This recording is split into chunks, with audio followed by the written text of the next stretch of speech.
chance, you know. Black owned everything by the fam, you know. I put that on everything that I am, you know. You know the saying, if you knew better, you'll do better. A lot of people ain't make it from where we came from, where it's too clever. Youngin' learns how to plant down on its own seeds, not a fruit better. Translation, you can only dumb your sound down if you let them do better. I'm the product of my poverty. Mama never owned property. The eviction notice landlord's game, that's the first form of monopoly. Found out I was indigenous to America was a shock to me. Time to get my Aboriginal Americans out of poverty. Time to get it for real. Yup, we ain't gonna play no games with them. Linked up with some real hitters, that's where I'm from, with the same vision. Tulsa, OK, Greenwood, we gonna make it happen again. Aboriginal Wall Street, for my ancestors, we gonna make amends. It's a brand, you know. Black on everything, take a glance, you know. You can see it on my shirt, on my pants, you know. Had to make these motherfuckers understand, you know. I'm just saying, it's about time we expand, you know. Take a stand, you know. Make a bed, you know. Take a chance, you know. Black owned everything by the fam, you know. I put that on everything that I am, you know. I done built your walls, I done paid your fines, I done made you rich while I'm barely getting by. I done slaved away at your heart's desires, had to take it all away for a piece of mind. Taking back my cream and my dreams, Carvey King, fuck you mean. Hidden agendas that you never seen, like one of the fuckers of COVID-19. Make us sick, the force vaccines, but we not trying to take no strings. Boost up black man self-esteem, no they not trying to see that scene. Cops blaming at us again, no more shaking hands. Black man with a master plan, they fear who I am. Trying to hide my identity, but I know where I stand. Grinding for me and the fam, reborn and do it again. It's a brand, you know. Black on everything, take a glance, you know. You can see it on my shirt, on my pants, you know. Had to make these motherfuckers understand, you know. I'm just saying, it's about time we expand, you know. Black on everything, take a glance, you know. You can see it on my shirt, on my pants, you know. Had to make these motherfuckers understand, you know. I'm saying, it's about time we expand, you know. Take a stand, you know. Make demands, you know. Take a chance, you know. Black on everything for the fam, you know. I put that on everything that I am, you know. Take a stand, you know. Make amends, you know. Take a chance, you know. Fuck it, expand, you know. Black owned everything for the fam, you know. I put that on everything that I am, you know. Our hearts forever. Rest in peace, Dick Rowland. Rest in peace, Jimmy, Lily Franklin. And all the survivors. Shout out to all our ancestors, man.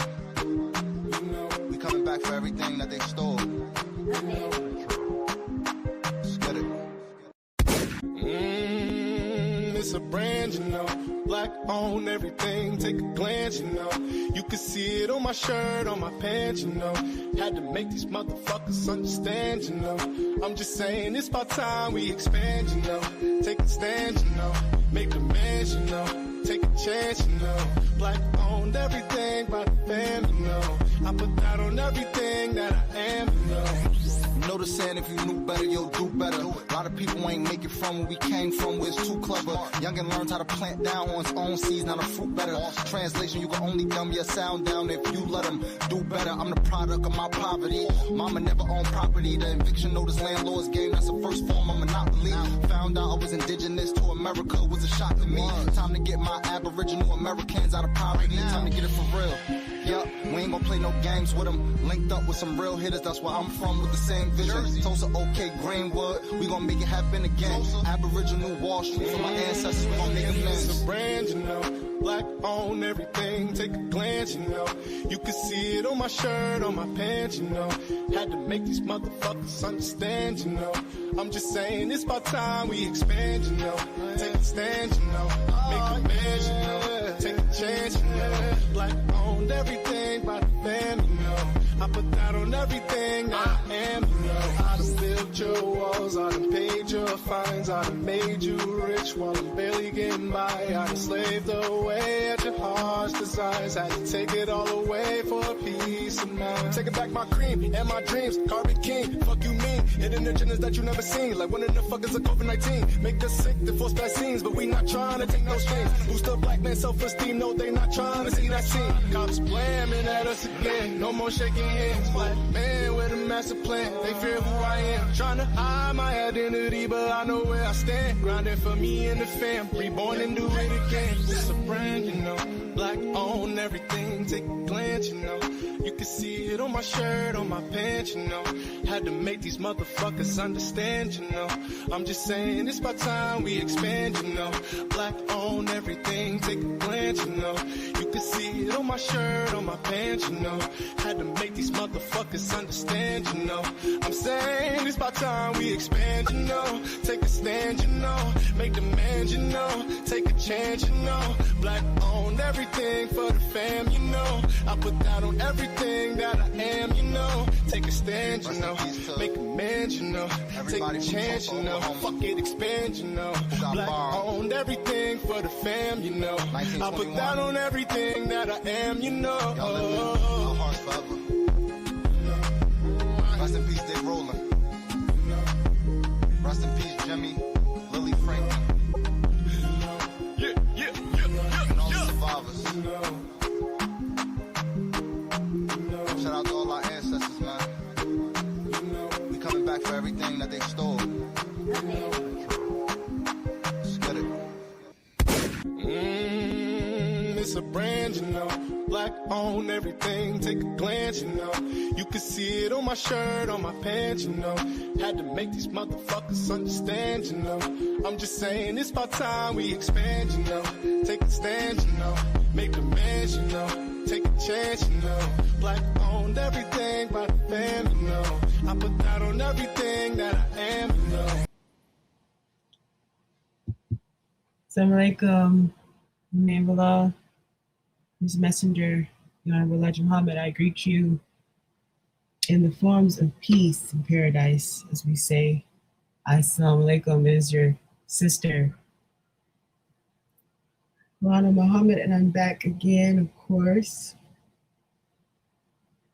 for all the brothers and sisters and family, you know, in the circle of truth, who believe in Allah, Master Muhammad, and His dear messenger.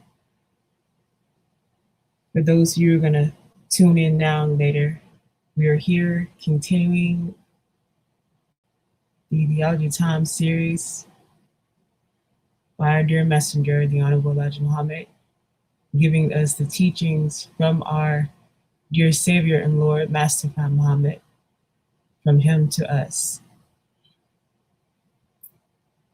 As we all know, that this world is coming to an end, and we can see it happening. Everything that the messenger said, that he told to us from Allah and Master Muhammad, is coming true, and true believers are happy to see it, because you know what that means for us. As the messenger always says, I'm happy to see your smiling faces, and you know I'm happy to be here doing this, to always keep the truth out here and always keep our messenger's teachings in the airways. I think that is very important. We give thanks to Allah Master Muhammad for everything he's ever taught the messenger, for everything he's ever did, for the blessings that he keeps blessing us, that he keeps preserving us every day. And we thank him for letting his will be done every day. So with that being said, brothers and sisters, keep your minds and your hearts steady on him and the truth. Be steadfast, and of course, get your warehouse together. And with that being said, let's listen to our dear messenger, the Honorable Elijah Muhammad. Theology Time, August 6, 1972. And we'll be starting it when the messenger begins his teachings. We don't listen to those other dudes who obviously wasn't sincere or genuine about what they're saying about Allah and the messenger. So that's how we started at the messenger when he begins. And again, our dear messenger, the Honorable Elijah Muhammad.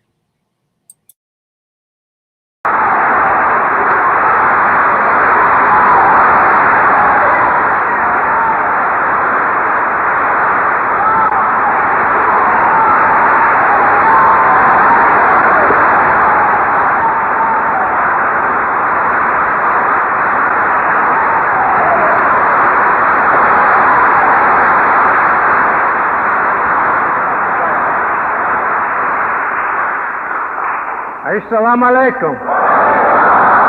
You may be seated.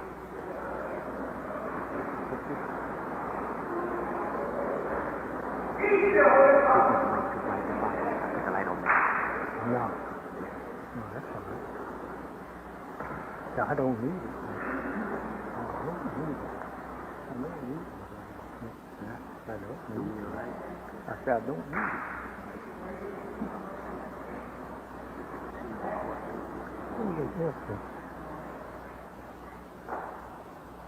No.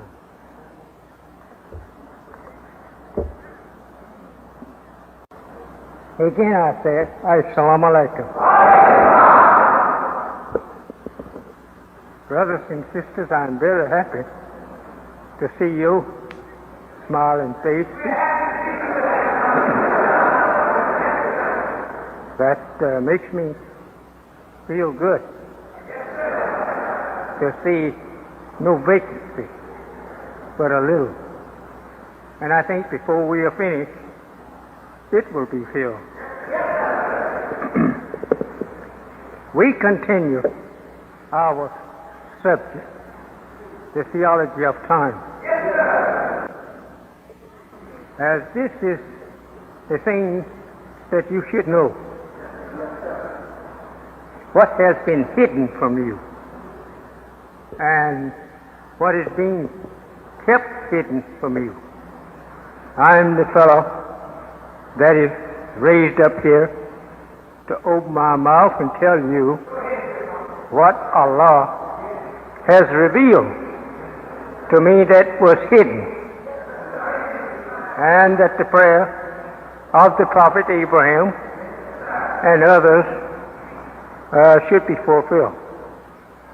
That is, that God will raise up a teacher from among ourselves and teach us the truth of this world and the truth of ourselves, which this world have deprived us of. And so, this is the little boy that you read of there in the Bible.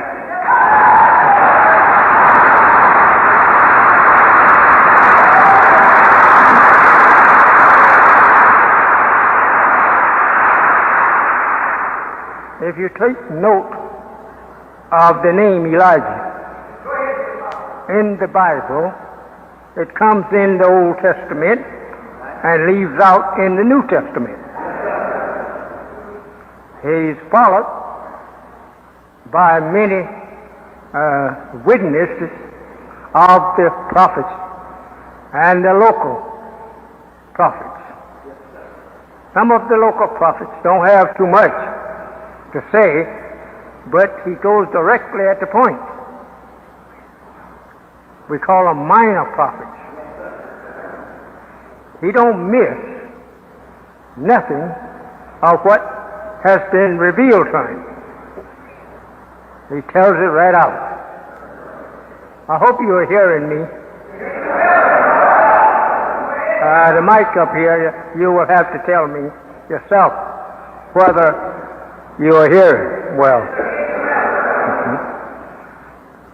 Because you are listening and I am speaking. And you can tell me whether my speaking is getting over to you clear enough for you to understand. We don't want you coming up telling Allah, I didn't understand him. I didn't hear him so well. Something was wrong with that mic and they should have fixed it. So I should have heard it. And I would not have been out here with the disbelievers. So we don't want you to have no excuse. In the past we find where the messengers of God had people claiming an excuse. But this messenger is to make it so plain that you can't claim an excuse.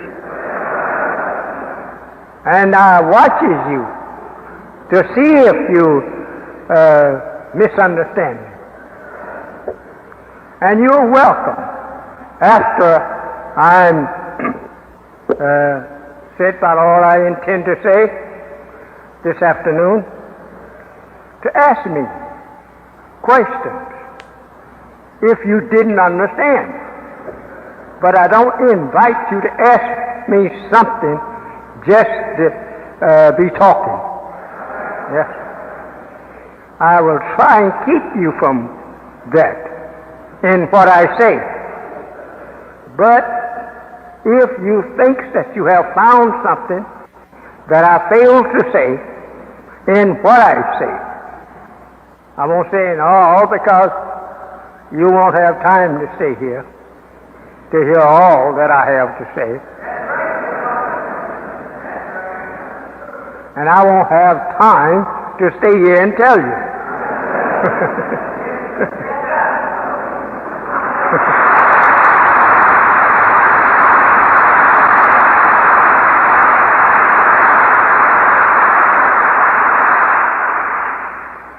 A lot of us takes it for granted that the Holy Quran is something inferior to the Bible. The only inferior part it is that it came after the Bible, and the Bible went before the Holy Quran. The Holy Quran is not old as the Bible, but it verifies what is written in the Bible, and the Bible verifies what is written in the Quran. They are not two enemy books. They are two books which verify each other. In the Bible, it reads there, when you open it, the first page of the chapter 1 in the Bible of Genesis, it says there that in the beginning, right? In the beginning of what? See? We must get these hidden truths understandable. In the beginning, God created the heavens and the earth. Well, when was that? See, that's all you have there. In the beginning, God created the heavens and the earth. What beginning? You see, you should set a time there so that we will know when the beginning was. See, you leave us to argue with you there. But if you would say it like this, God created the heavens and the earth, and don't say in the beginning, because you didn't finish that up. But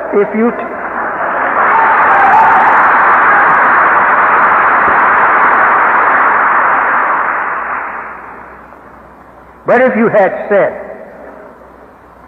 in the beginning, which was about so long and so long,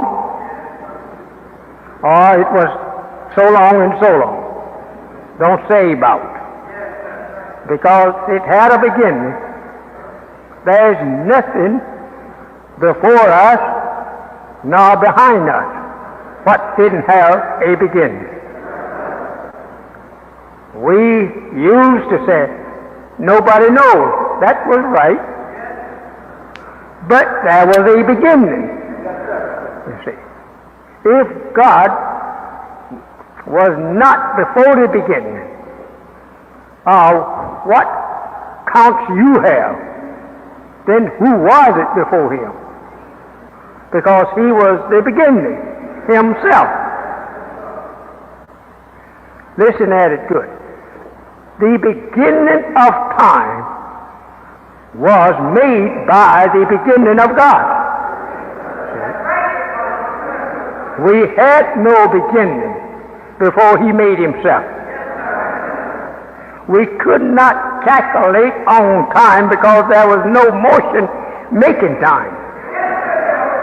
But after he made himself, He made a motion. Then we've been reading time ever since. Understand me good. Let me go back over it. In the beginning, that was when God was making himself from an atom of life. And the motion of the atom was counting time, but we didn't know how to count it. And he didn't who was being made. So we had to wait until his complete make and set up a time clock for us. His motion in coming out of the atom was making time, but there was no one to calculate it. He couldn't calculate it himself because he had not yet been matured enough in his brains to calculate his own movements. So we have here today, sitting in the arena of time, meaning myself, God have taught me in the person of Master Farad, Muhammad, how these things begin working. And I'm teaching you so that no man can deceive you, as the Bible says.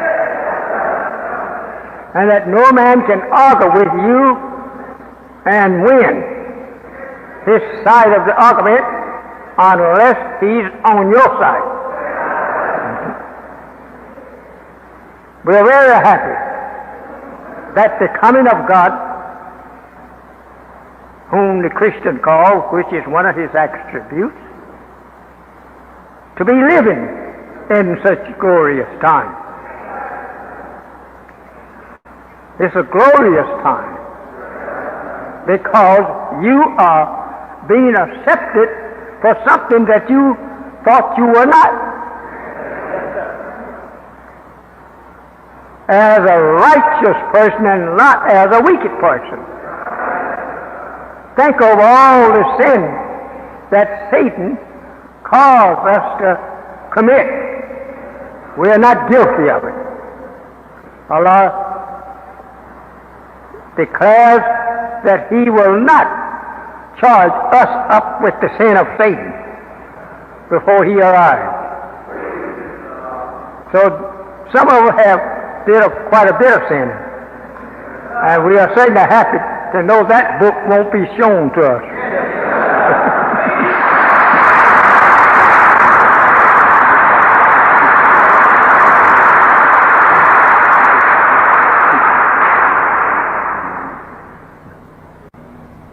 And that the world that the devil has poisoned, I don't mean no spirit now.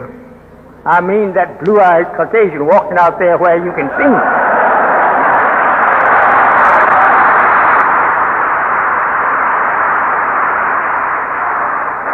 You never will meet anything like shunning the devil after you're dead. You won't meet him. No. Because death takes away everything. There is no coming back. I don't know whether you Christian believers is ready to believe it right now or not, but anyway, go home and think it over. And you will come back and tell me if there is any coming back. That Muhammad you told other than the truth. You see, I am here. Then I will say, it's a great day in the morning.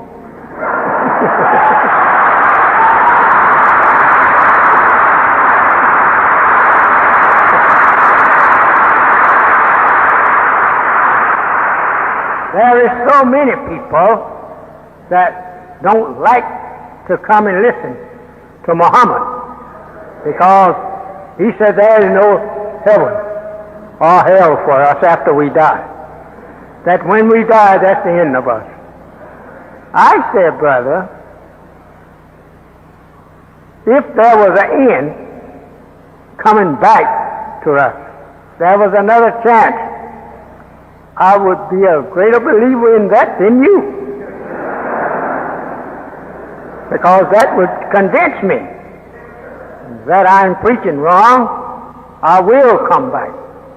And I would like to have a chance, if there is anything like coming back, to come back. But if you put the cold, chilly hands of death on me now, and then wake me up and warm them up again, I would say that I wouldn't not feel like getting up. I would be afraid something else is going to happen.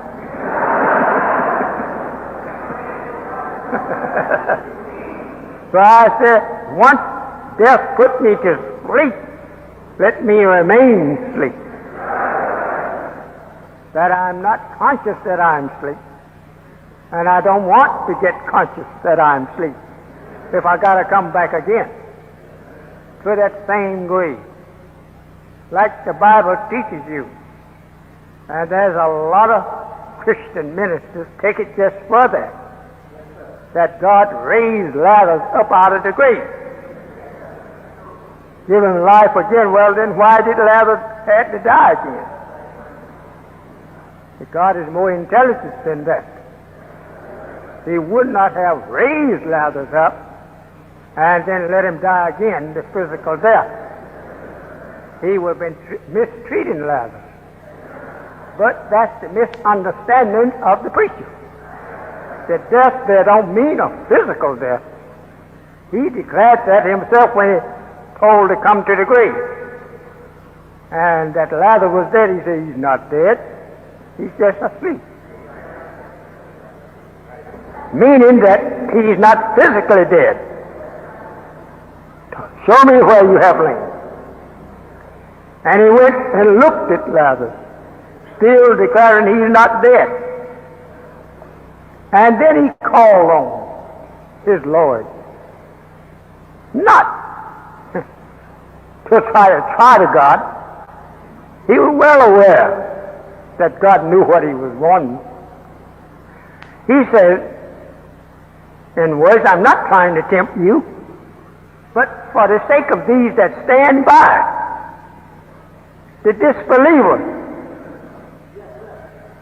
that you answer my prayer for what I'm asking for, because I'm not trying. I know you can raise him.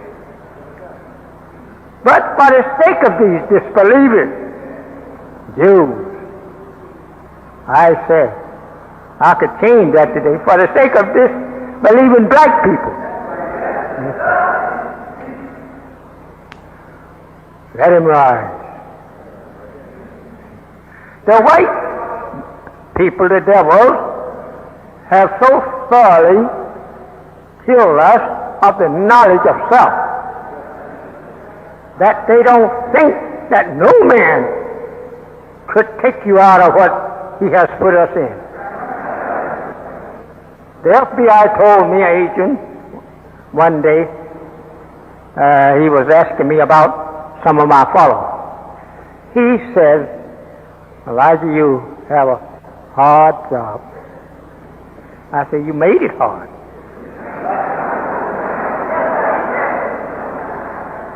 He looked at me and smiled. He said, oh, Elijah, I was not here 300 or 400 years ago. I said, but you are from those that was here 300 or 400 years ago with the same mind. He laughed again. He said, you want to just accuse us anyway, like, and we wasn't here. That was our fathers. I said, show me whether that you have changed your fathers' teachings to our people, are not only in a higher way of putting a man physically, or pardon me, mentally dead. I say, you know more how now to put your father work to a such high degree that the man don't know he's dead. So my beloved listeners, we are here with the truth.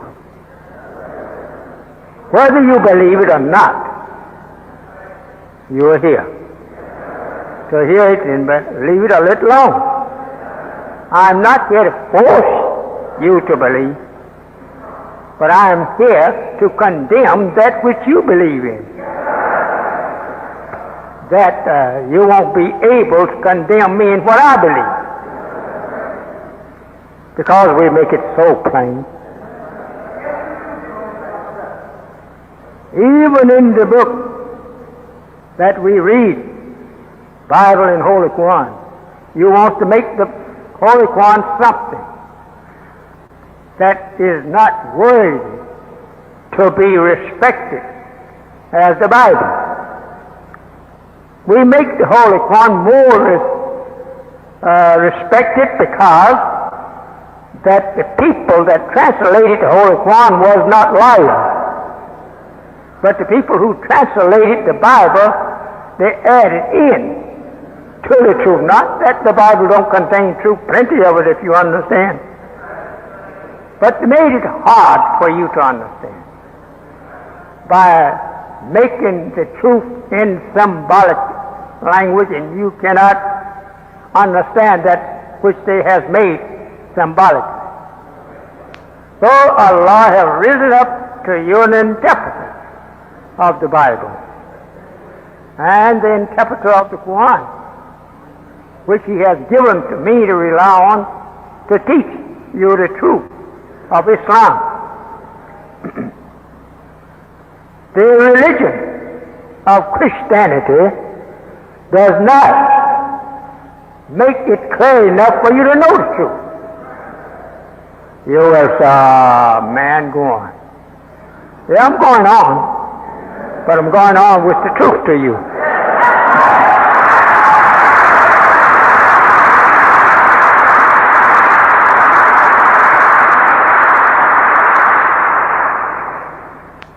In the Bible, as I said, the truth is covered up by symbolism.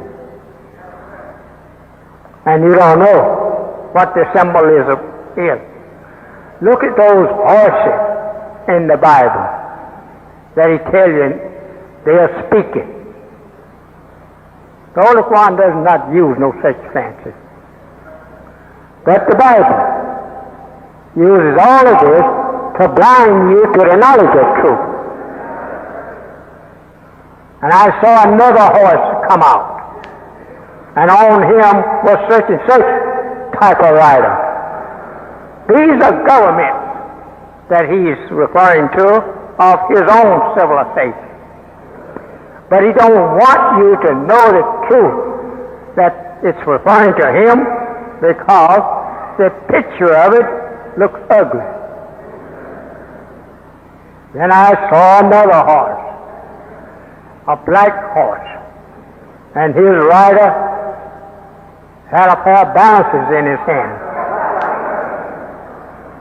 This is you and me in our time of the control of the world, that we have been robbed of the truth by balance. And that this rider is your people on that black horse. This is one thing that they don't deny, that the black man will be last. Even in this symbolism of teaching, he still is declaring that the black man will be the last.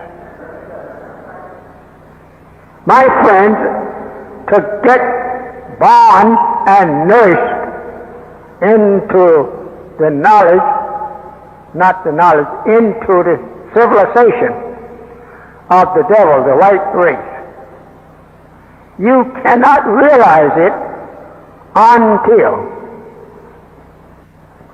you have been made right in the understanding of the truth. Then you understand then that you will suffer to the knowledge of it. Well, let us move along. I'm not going to run. Hurry, you didn't run to get here when I called you 40 years ago.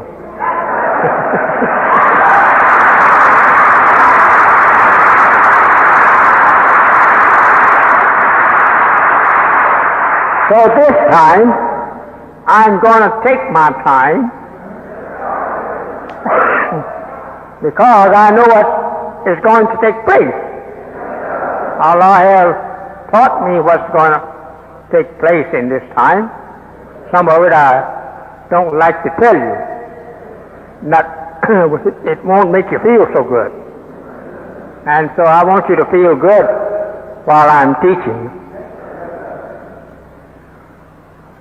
Let us get back again at the time.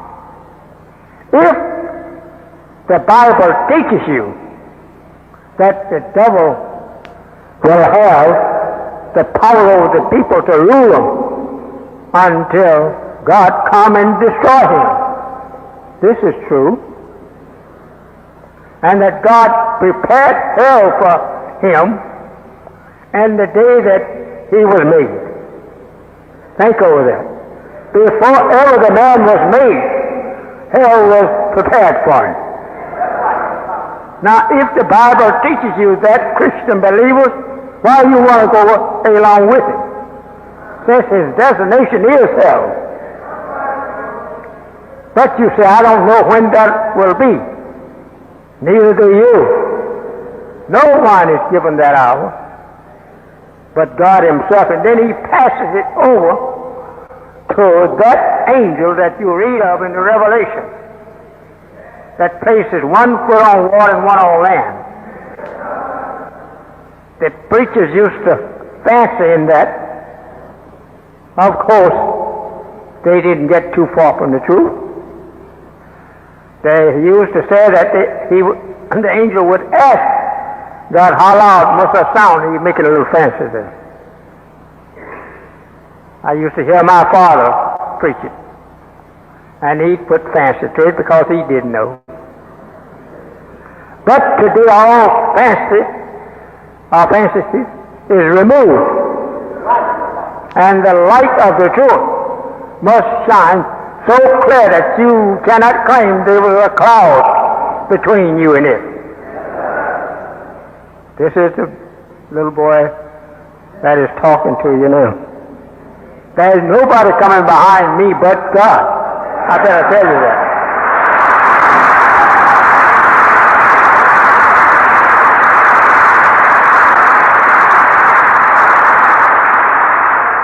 I'm like it's written there, where it says in the Bible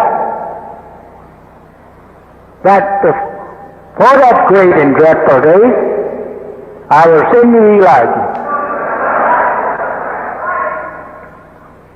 and he shall prepare the way. He must have enough converts to lay claim to the devil's world that God has some people in it. And we can't execute judgment on the enemy until we separate them. Separate the enemy from the righteous. So the first thing he did, he declared all of us righteous. How did he do that? Because you follow Satan in all that you do of evil, you've gotten it from Satan. So now, Satan is to be destroyed, and God has come to take that which is not his and give him his own. Now, how are we going to escape? It's plain. What you was doing, you was following after him, the devil. Now God comes and declares you to be not one of the devils, that you are one of the righteous. You say, I haven't been right. No, you haven't. That which you was unrighteous in was not yours. That was the devil, his work. And you had no teacher to argue with the devil that his works that he has caused us to do was not our work by nature. Because we are not a devil by nature. So being deceived by the devil, and we didn't know who he was, we didn't have no teacher of our own to tell us to come back. Don't follow that man. He kept them away from us. When they come in the country, he kept them among himself. And we never knew any of them was here because we didn't know ourselves. We used to wonder why these black Africans come in here and he show more respect to them than they do us. We all look alike. He was trying to keep your black brother from Africa from mixing with you to teach you some truth of that which he had lied on. That you are learning today, because as it is written in the vision of the dream of Jacob, that he saw a ladder reaching from heaven to the earth, and angels ascending and descending. Well, you didn't never understood what it was because he had put your mind so far in spooks.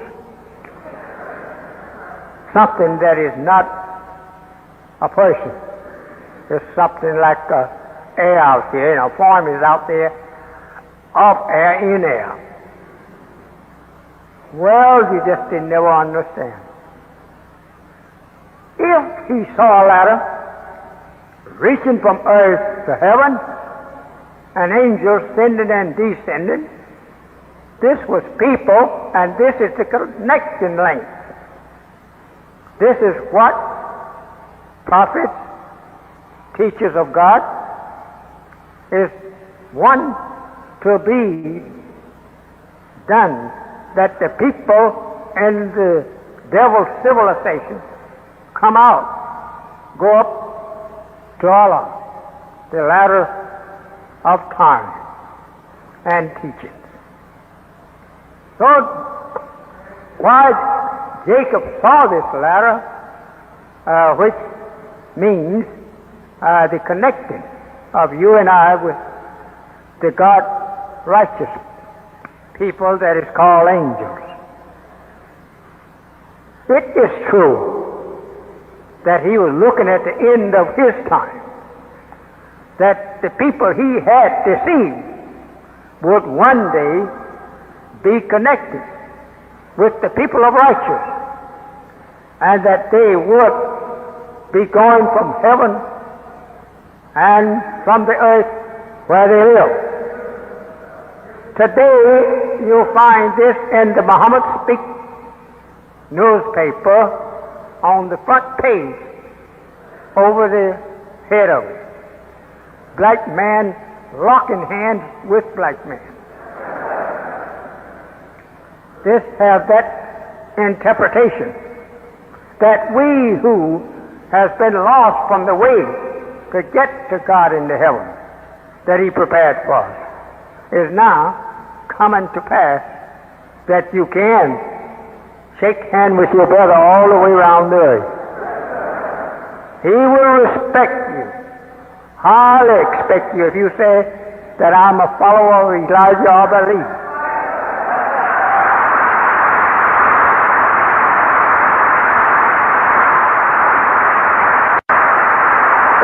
He recognized the fact that this man is the man we've been looking for, to join us together again.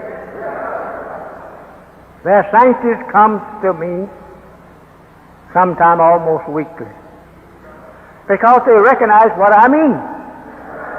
This is the day of uniting. Africa is uniting with us, because as the Holy One teaches, they heard a caller calling to the right way. Therefore, they are here among you today, plentiful, scientists walking around with the mouth shut, waiting for a certain time to open it. So the time given to the white man is up, and he don't deny it. He don't deny his time is not up. He preaches it himself. As in the Holy Quran, it is said there that where he tries to clear himself of misleading you, he says, I did not cause them to go astray. I just called them and they come. He said, I'm not responsible. They are responsible. He goes to try to show some things he have did to try to open your eyes. But he know you are not going to open up. And he couldn't tell it strong like God sent messenger, because by nature he was made to hide the truth. When you go to the white man to sit down for him to teach you the truth, he misleads you,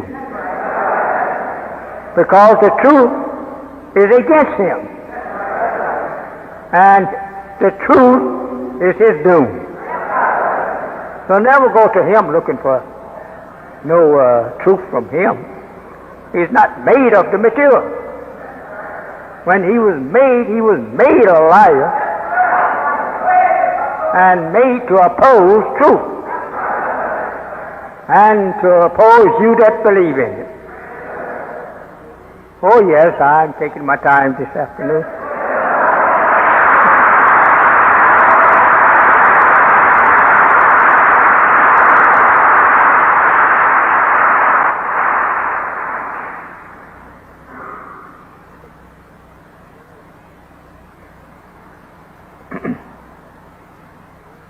I was looking at the lift profession, how it is taught in the Holy Quran, but I don't think that you should be worried about that, neither should I. We go a little closer to the teachings of truth and how the enemy, the white man, hates it. The greatness of man is this subject here. In chapter 2 of the Quran, under the name the cow. This is the name of the chapter because it's teaching about the devils worshiping a cow. So they took cow for their subject. Here we read in chapter 2, 34th and 35th verse, reads like this. And when we said to the angels, be submissive to Adam, they submitted. But Iblis did not. He refused and was proud. This is the devil, white man. And he was one of the disbelievers. Now what is said here, he was one of the disbelievers, it means that there was just a stronger opposition and opposing by us here at this time as it was in the days of Adam. And when we said, O Adam, dwell thou and thy wife in the garden, and eat from it a plenteous food. Now listen what it says here now. And approach not this tree is the devil, lest you be of the unjust. We have already experienced this. Now, we have for many years followed the devil and what he said was the truth. And now, but taking his advice, we are here now being brought up to the knowledge of the truth of this man. And that next verse says, reads like this, and as to those who disbelieved in the rejection of our messenger, they are the companions of the Father, and they will abide. What fire can they abide in? You can abide in a literal fire, but the fire he is referring to is the punishment of what you will get in this life for not accepting the truth. You will be unsuccessful in carrying out that which you think you have of the truth. If it is not of Allah, and the message that he gives is 7, you cannot be successful. And the Holy Quran teaches us, you want to know the successful one? This is the way it teaches. Those that believe in Allah and His Messenger, they are the successful ones.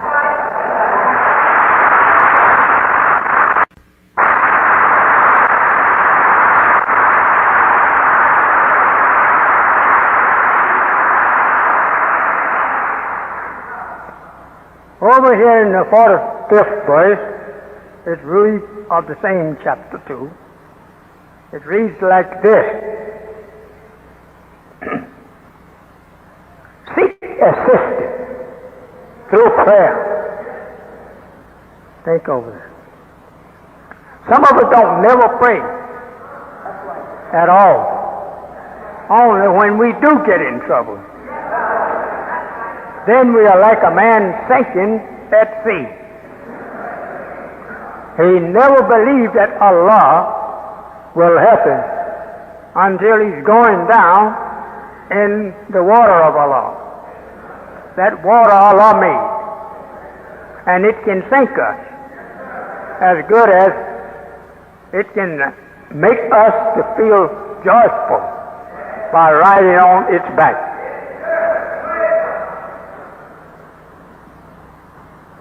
And seek assistance through patience and prayer. And this is hard except for the humble ones, because they don't pray. And when they need to pray, and their most troublesome time of life disaster, they don't know how to pray. They didn't believe in Allah in the beginning. But He will call on Allah, any God that is powerful enough to hold back the power of the water to keep it from drowning. This, the Holy Quran teaches that Pharaoh did not never pray and recognize God, that He was the all-wise and the most powerful one, until he started sinking. And the Red Sea, lungs getting full of water, he knew that was the end of him. So the Holy Quran teaches, then he said to Allah, recognizing His greatness and power over him, he called on him in Arabic, Allahu Akbar, Allahu Akbar. So by admitting that Allah was the greatest, after death had taken hold of his body to take him in, Allah at that moment recognizing him to be the greatest, whom he had opposed all his life, that he now given him an overdrink of water in which he was supposed to live by. His lungs all filled up now with water. Allahu Akbar, Allahu Akbar, Allah heard him. Think over that. He heard him and he's taken those two words. Think over that. To make them live in order to convince other disbelievers that if you call upon him and recognize him to be the greatest, he will pardon you of your sins. So he pardoned Pharaoh and caused Pharaoh to be talked about and be honored, and those who had or would have the knowledge of truth, that this king opposed Adam, opposed Moses, until he had no air in his lungs to continue to oppose. But by recognizing Allah as being the greatest, that was recognizing Allah to be greater than he was. So Allah forgave him, though he was dying.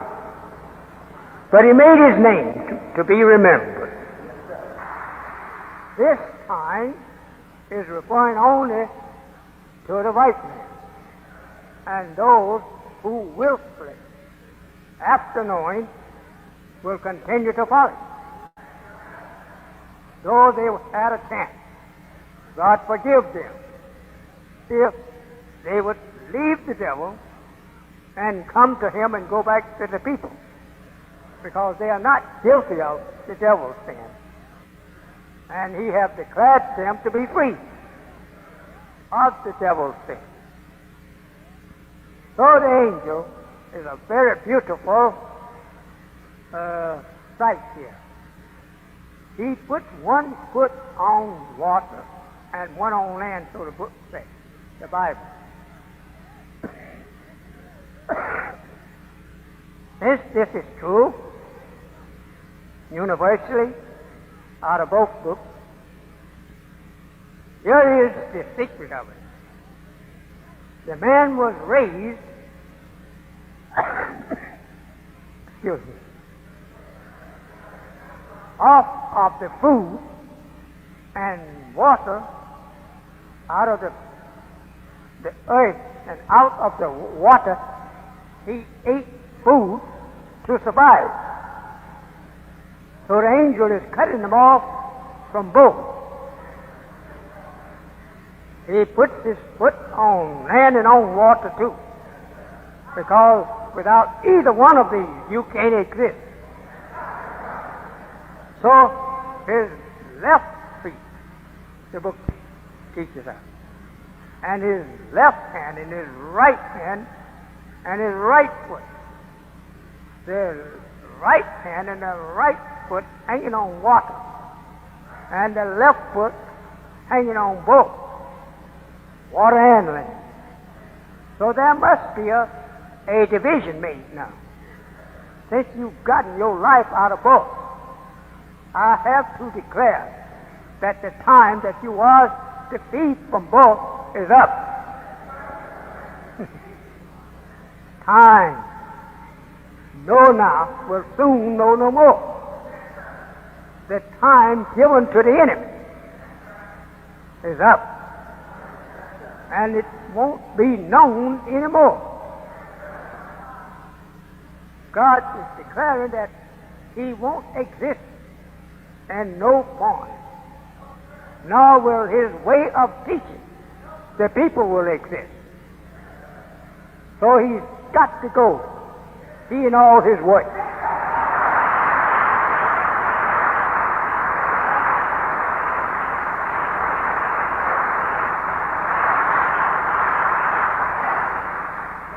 The 45th verse says, seek assistance through patience and prayer. You need to have both. You need to say your prayer. And you need to be patient. So wait on the Lord and don't try to run ahead.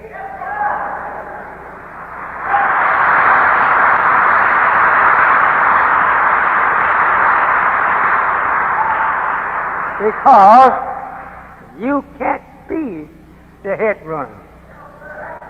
You'll run into something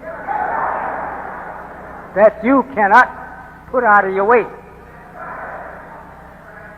Very beautiful.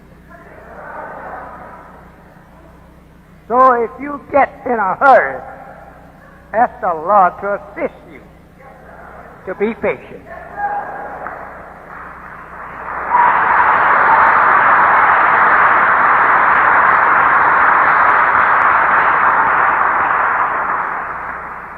In the 46th verse of the second surah here, in Arabic, they call a chapter surah in the Quran.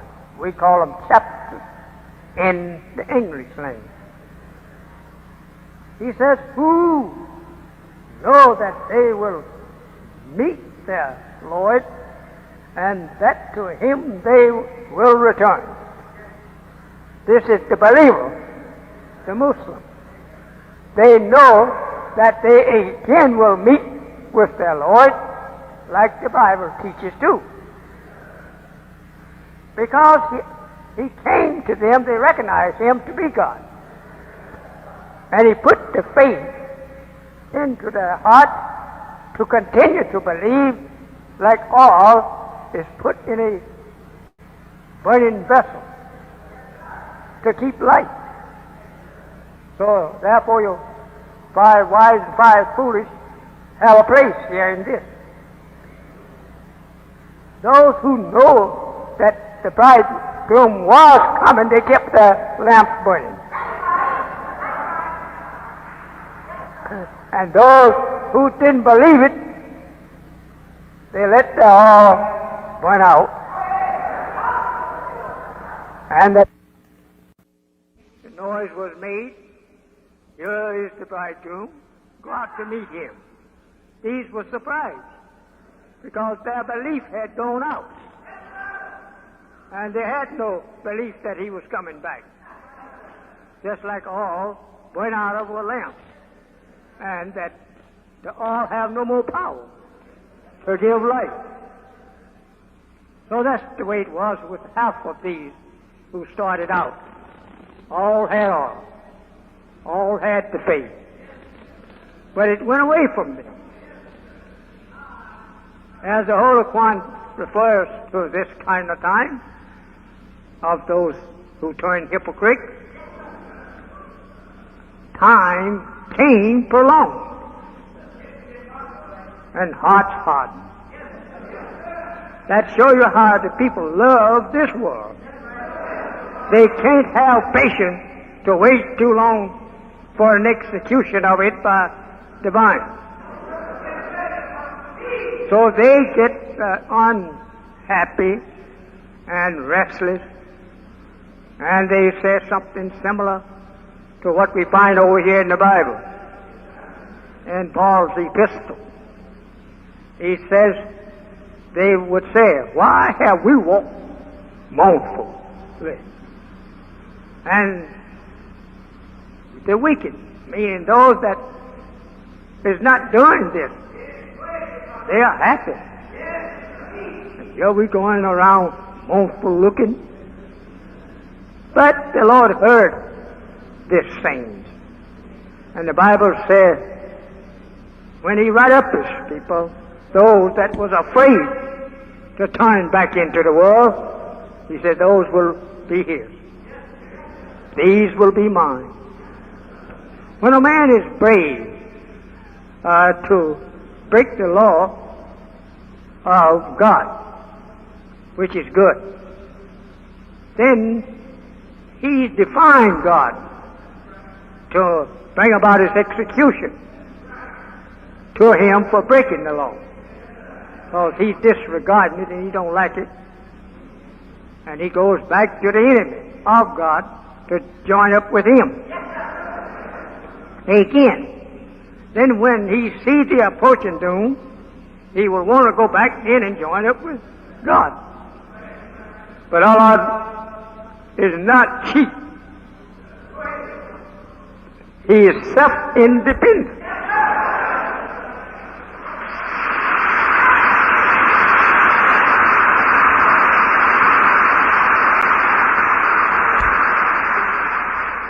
He so loved the world that he gave his only begotten Son to save the world.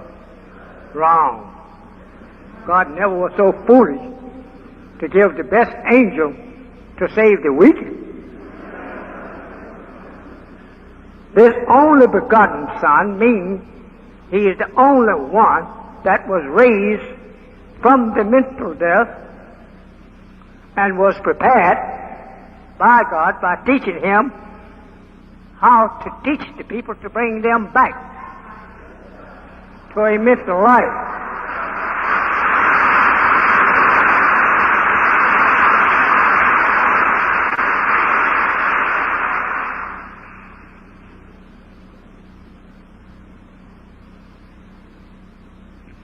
So,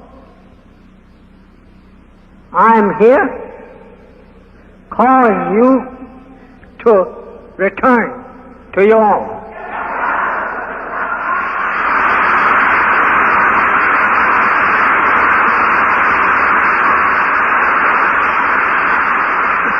What's wrong with your own that you don't like it when you are the beginning and the end of this world?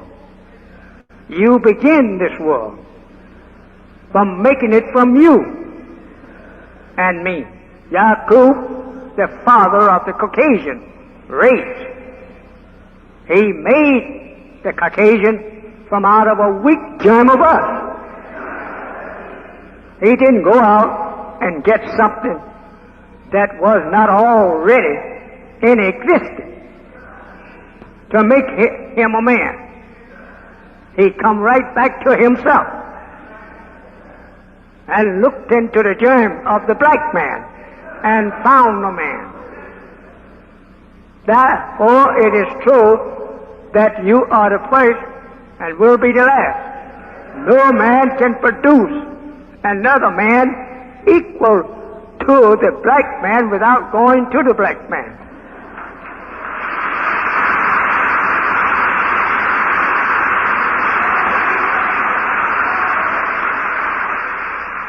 As we go along, you will notice that we're leaving nothing to be explained. No.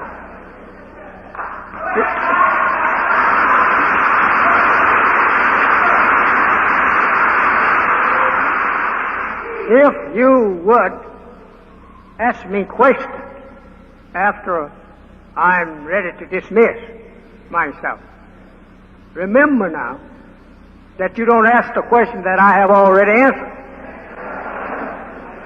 I'm not going to leave no question for you.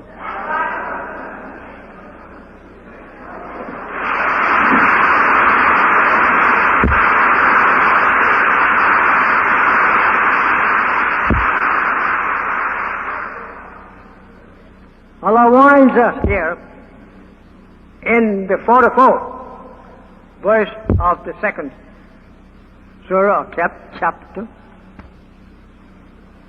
He says, do you enjoin men to be good?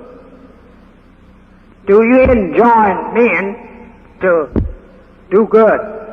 Or in words he said, do you teach other men to do good and neglect your own life?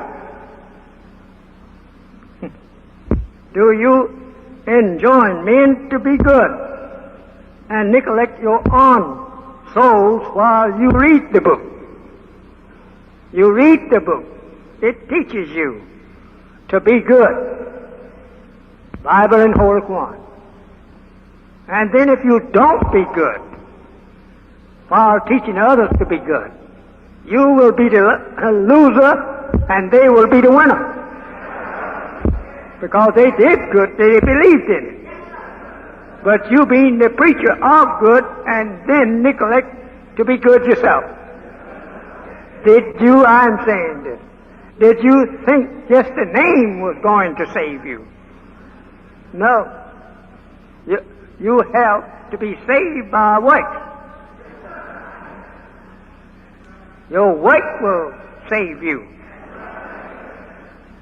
But not telling others and you not doing your own teaching yourself. Very good. He draws our attention to some acts of Israel.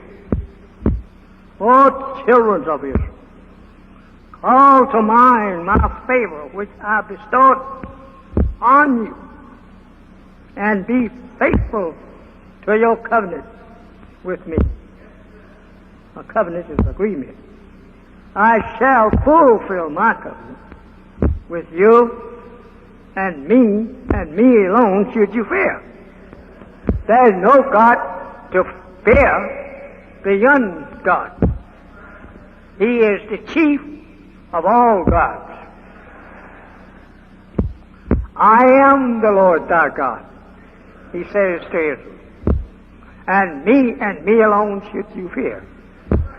And do not set up another God besides me.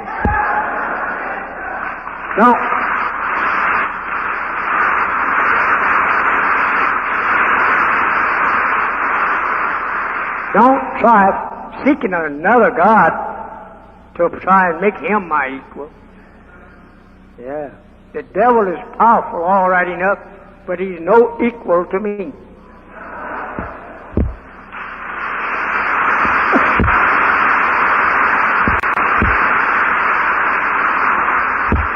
This is why Allah makes a messenger or apostle to contend with an opposer of his. He's not enough for God himself to attack. So Allah makes an apostle to attack him and show his apostle how to win. Because he knows both. He knows the devil and he knows his apostle. His apostle is from God himself, the beginning of man.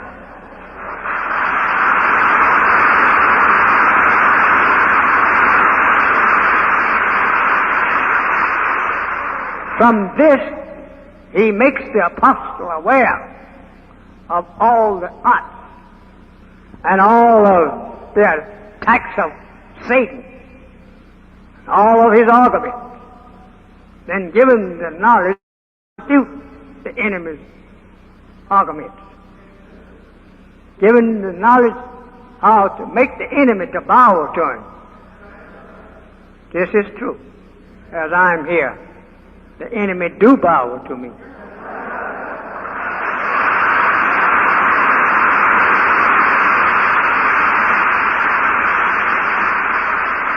I'm going to tell you this as the time is up. I'm put here in the answer to what you read in the Bible that Jesus said of himself, that he would get done whatever he will. And whatever Allah will, they both was together in the will. For a little you think of it, I'm just like that. Whatever I will, Allah will make it to come to pass.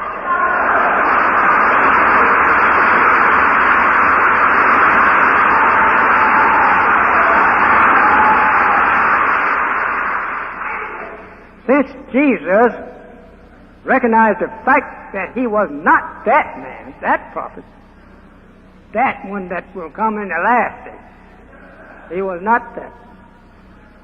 He had to die for his mistake. What was the mistake? The mistake was that he thought he was on time. But he learned that he was not on the time to usher in the judgment of this world. So then he prophesied and admitted that he was the head of time. He was not on time for it. So then he prophesied in his acknowledgement of his failure to come on the due time of the end of the world, that he couldn't do it because it was before the time of the world. So then he prophesied, but, in words he says, when he comes, what he is that? He said, the one that Moses prophesied of. And now I see through the Moses prophesied that that man is yet to come. He will give life to the dead. And he will destroy the enemy that I read and hoped to destroy, that I'm ahead of the time. So, in words he was saying, keep waiting. He will be alone, whom the Father will send from himself. I guess you say you're preaching too long.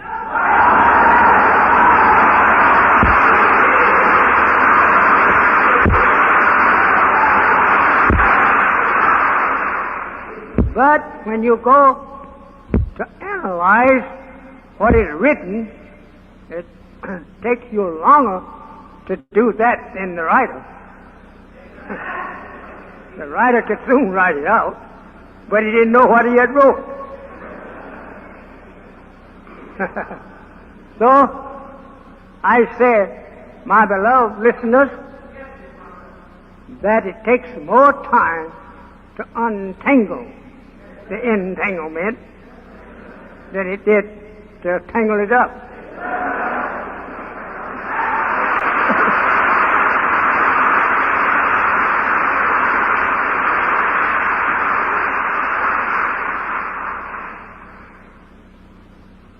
Now, if this, and it is, the end of the world, you should know what the world is and what it has done contrary to the world that is coming in. So that you won't later say, I didn't see nothing wrong with the people. And that if they said they was wrong, why didn't they prove this? Why didn't they prove that? Well, we're here to prove it.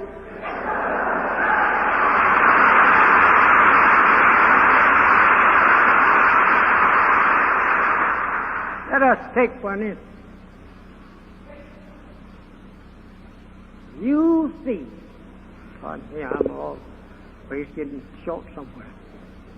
You see that the white man's world is now dying a natural death. Everything he lays hand to is a failure. If he were ruling in righteousness according to the teachings of the prophets of old, he would be prosperous instead of being unsuccessful, even in that which he has prospered. He has prospered and been successful in his wicked way.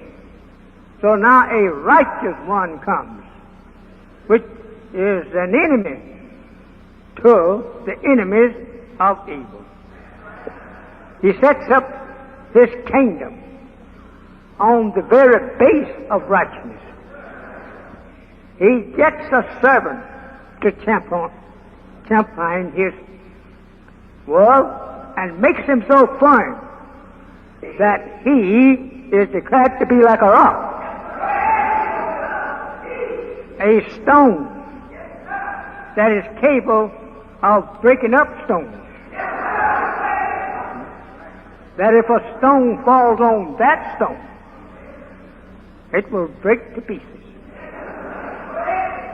And if this stone falls on that stone, grind it to powder. He's a tough stone.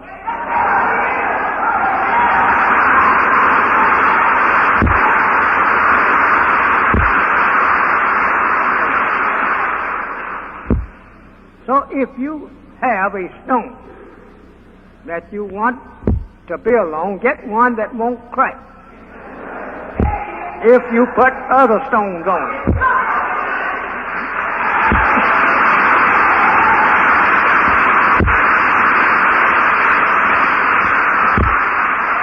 So the Bible says, symbolizing the man in a stone, he said, he's a stone that is a tried stone. We don't make no mistake that stone won't stand up and hold the weight. We have already tried it. And since we have tried the stone that we want to build on, we want this building to stand. So we build it on a stone that will stand.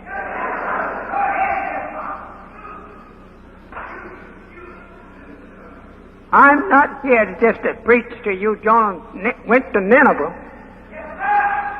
but I'm here to preach you why the trip was made for Jonah.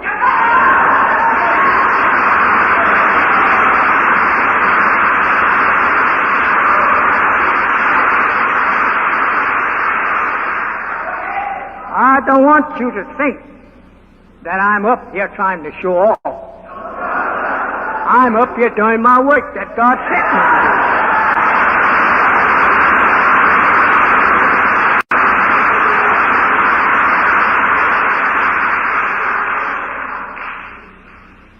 me. You notice that here in the desert, as Moses gave to us some history of his travels with Israel and the desert, which also must be interpreted, because it all reaches back at us. And if we don't know why he was out there in the desert doing what he did, that it is a history made to reach us here today, we must prove it.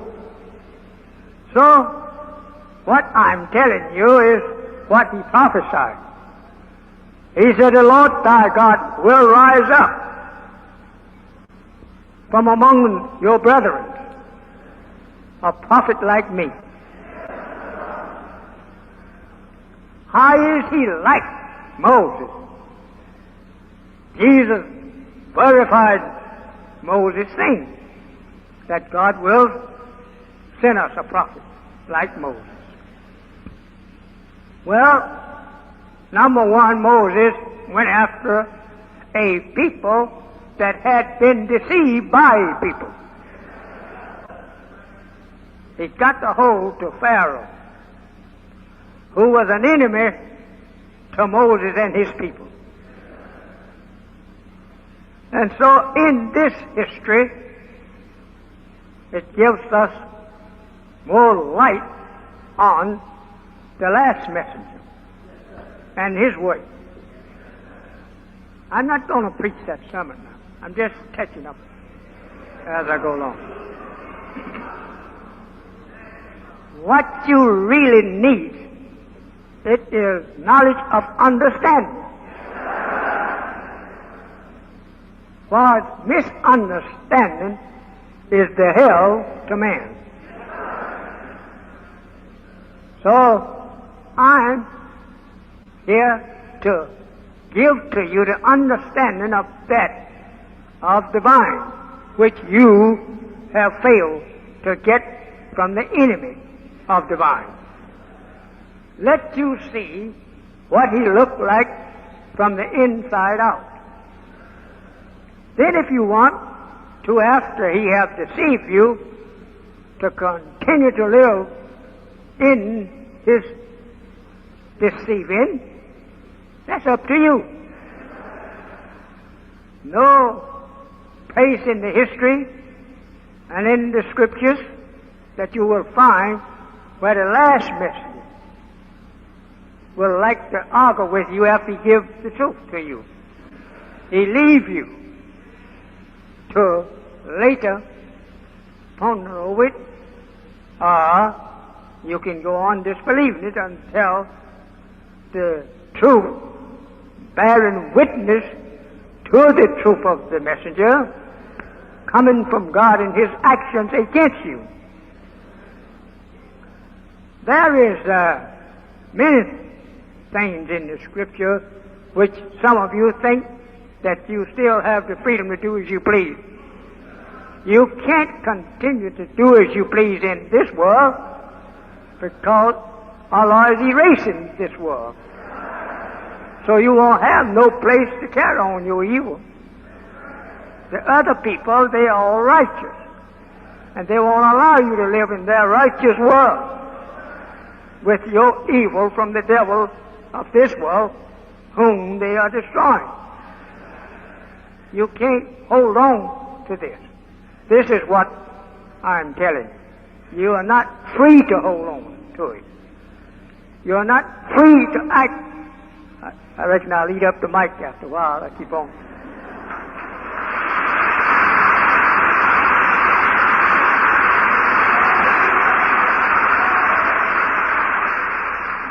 This is a free world, granting you the freedom of doing like this world do. Now, the next world coming in, you won't be free to do anything you want to. You will have to do just one thing that world rules, laws, and regulations bring to us. You take, for instance, that this devil, having the freedom to do evil and to teach us evil, he did not allow interference by prophets. He worked against them, so says the Bible. He beat and he enslaved them, imprisoned them, and then killed them because there was not one in his world. He was to rule the people by wickedness and not by righteousness. So I being, as the book teaches you, the last of the prophets. He won't put that small time stuff over on me.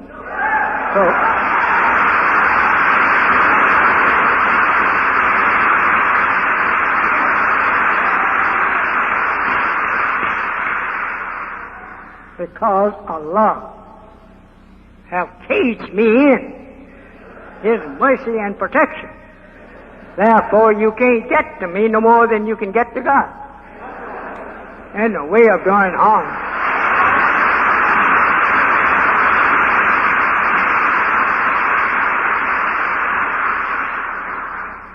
Now this I shall tell you. He have made me like Himself.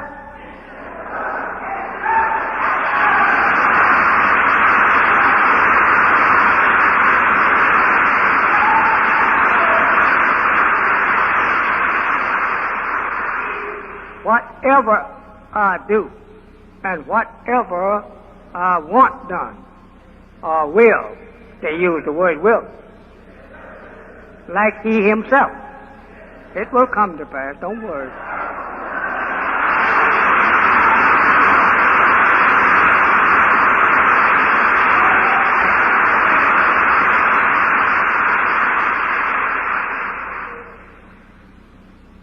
This is just as much important as I'm teaching you the knowledge of him, the devil, that you should know the teacher. You're not going to see God coming down from heaven and stand here beside me to verify. Yeah, where the verification comes from Him. If I see you continue to be contrary to what I am teaching you of yourself and the will of God. That will is in me too. You see? And if you fail, Allah will let my will be done on you.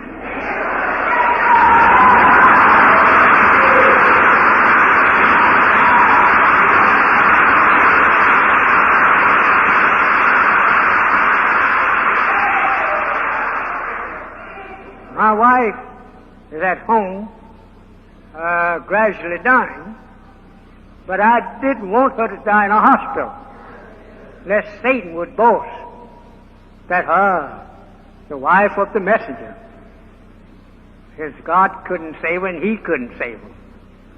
So, okay. Then we went out. Seeing Allah in there, I knew he would have something to say. That thing that he said would weaken your faith in me and God, whom you have never known.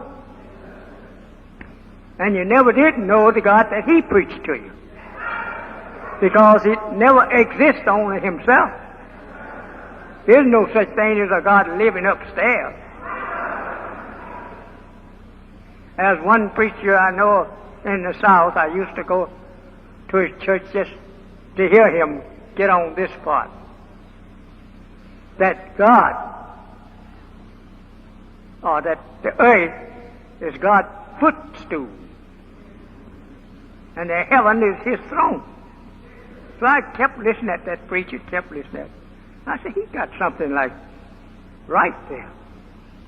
And he did have something right. The earth is his footstool. This planet we on is the first planet that was made with life on it from the sun. Regardless to the astronomy saying Mercury is the first planet. Mercury was not the first planet that was made. Mercury is a sign. It's a sign of Allah's messenger. Oh, that if you had time.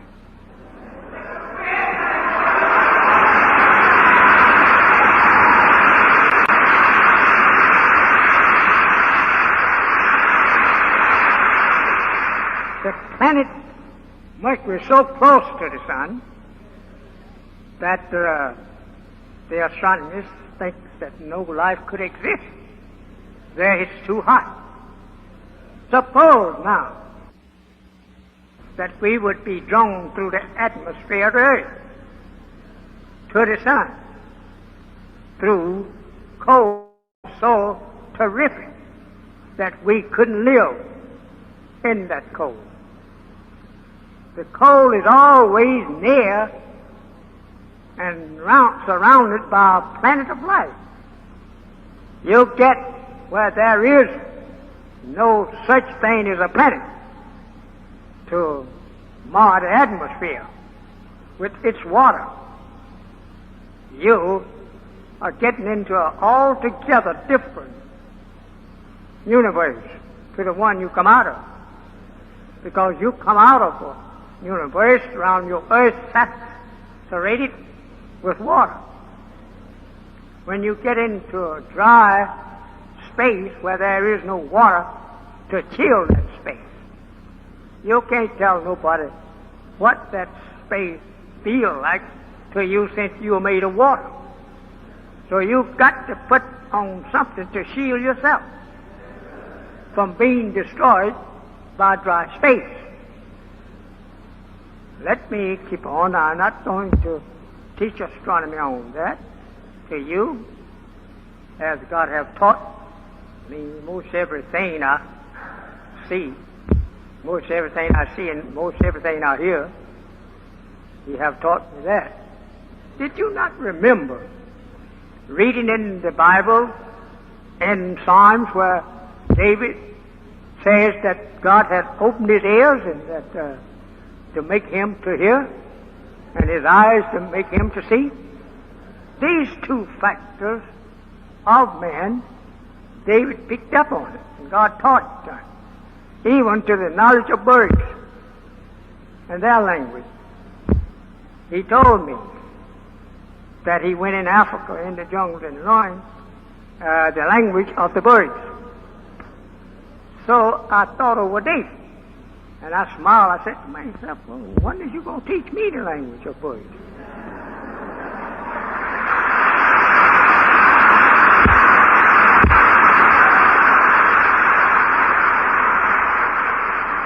Why did not he say the beast? Because that is the more finer characteristics about a bird than that is by a beast. This revelationer, he refers to this devil as a beast due to his characteristics. It's similar to a wild beast. Well, I guess you think you're getting away from your subject. No, I'm teaching my subject.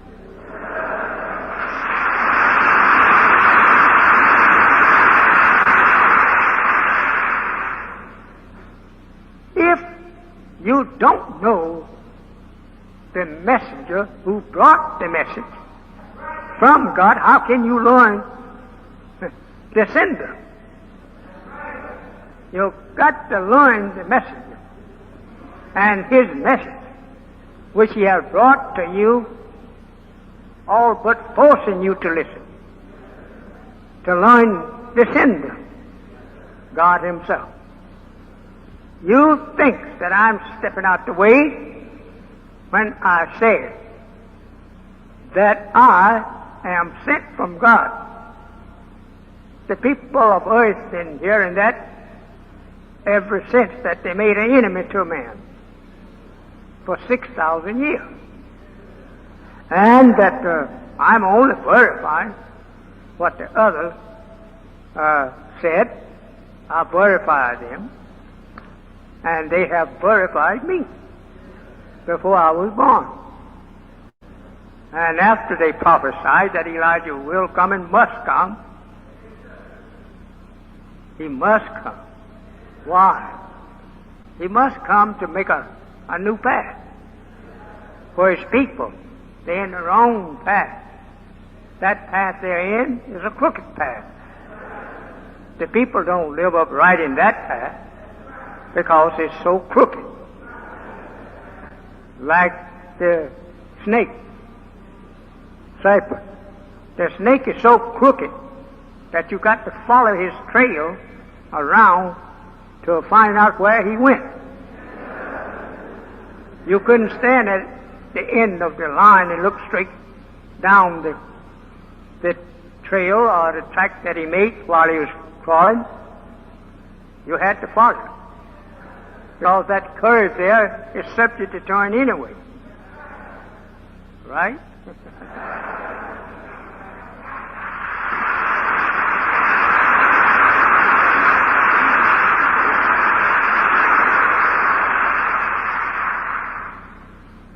And that if you don't follow the curves that he's making, you won't overtake it. So Allah have made me to follow the curve and catch him.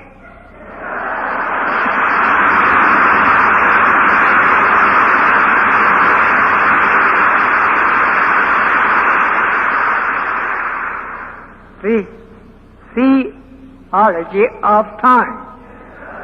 What time? The devil's time. Not our time. They didn't put up a clock for us. The timepiece that was given to us, it don't never run down.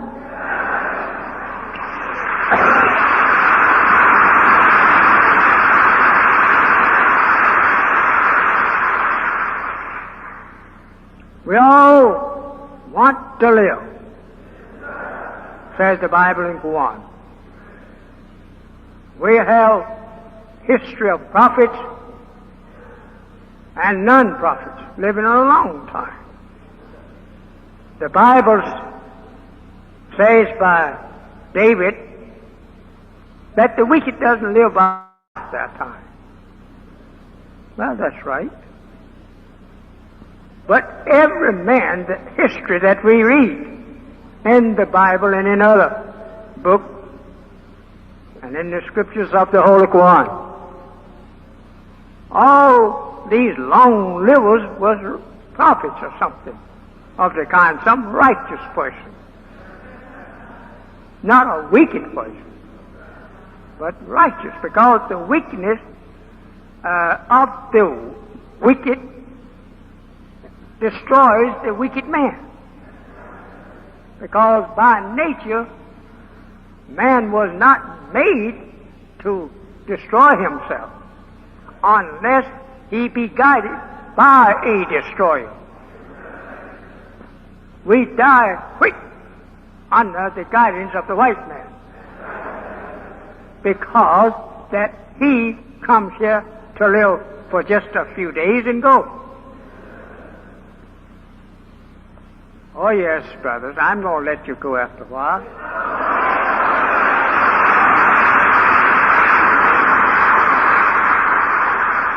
Boss back here says it's 10 minutes after 4.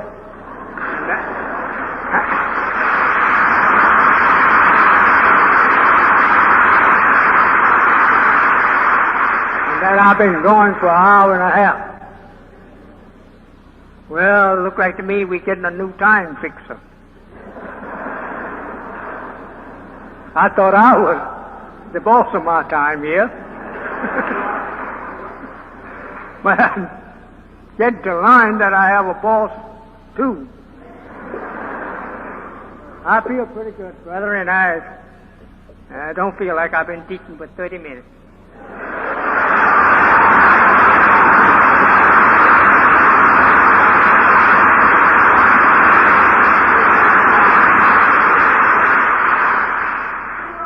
I sat up and laid around my poor wife, suffering with pains and whatnot, and I prayed over her. And so I don't care anything about too much sleep, no way. God didn't make me to sleep very long. He told others that was there listening at it. He said he will be like myself. He said about a couple of hours will be sufficient for him to sleep.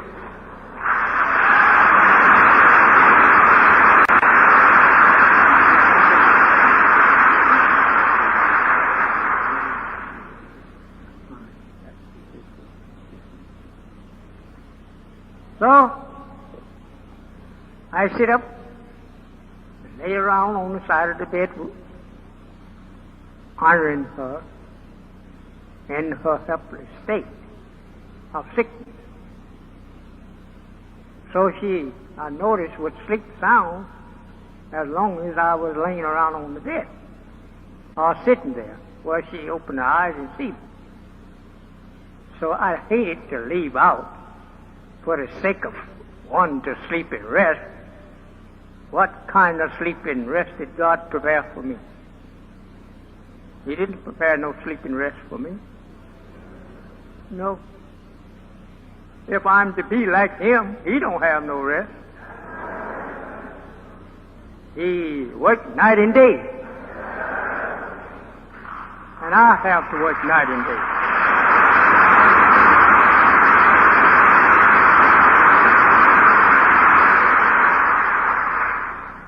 So when people get restless, you better let them go.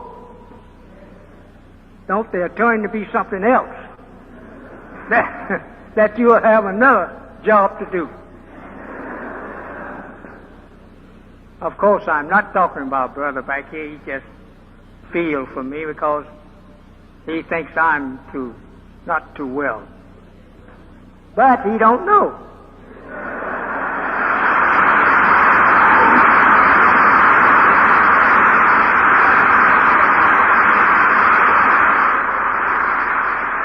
He's looking at the weakness of the body. And I'm looking at the strong faith of the body. That it can sustain the body. Strong belief in the security of you security of the power of God. You can't get too weak, because weakness did not bring us into the world. Someday I'll come in there, GT, and the FOI class, and if they ask me to tell them what I meant by this word, I will teach it to them.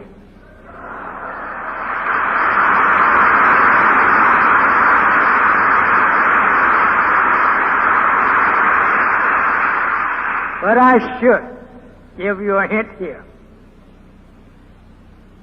Man was created in haste. Therefore, he's hasty. That is true. So now you study on this till I get you in your classes. Then I'll teach you what that means. In fact about it, I'm not risen up from among my brethren. You are my brothers.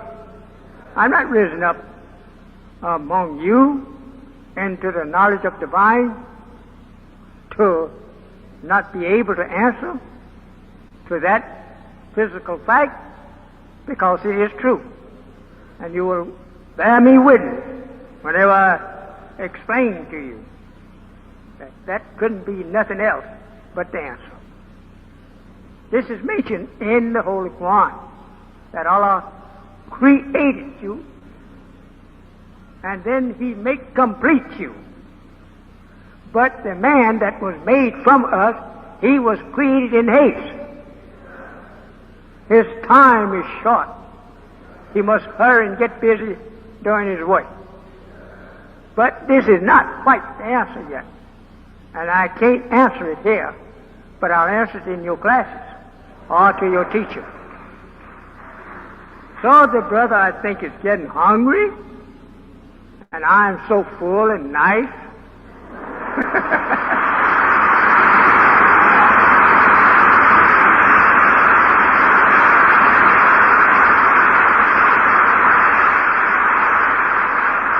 He may have lots of work to do, and I'm doing my work.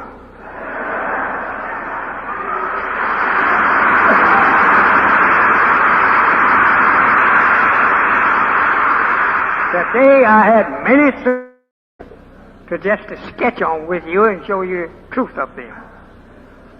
But since that so many other things has popped up in front of those subjects, I didn't intend but just give to you the knowledge of them in a few words. So since the time the brother thinks is closing up, that I should keep standing up here, is up. That I should go ahead home and teach you again. I said to you, my beloved brothers and sisters, I'm not going to say beautiful brothers and sisters. You can't be beautiful until you accept Islam.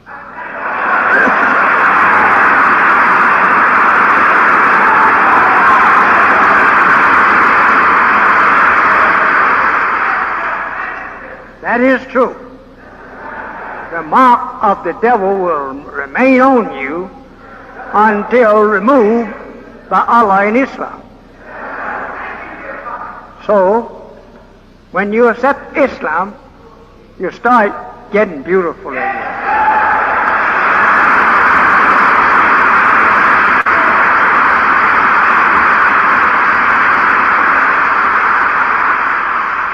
And we love to be beautiful, because I see you all the time at the glass.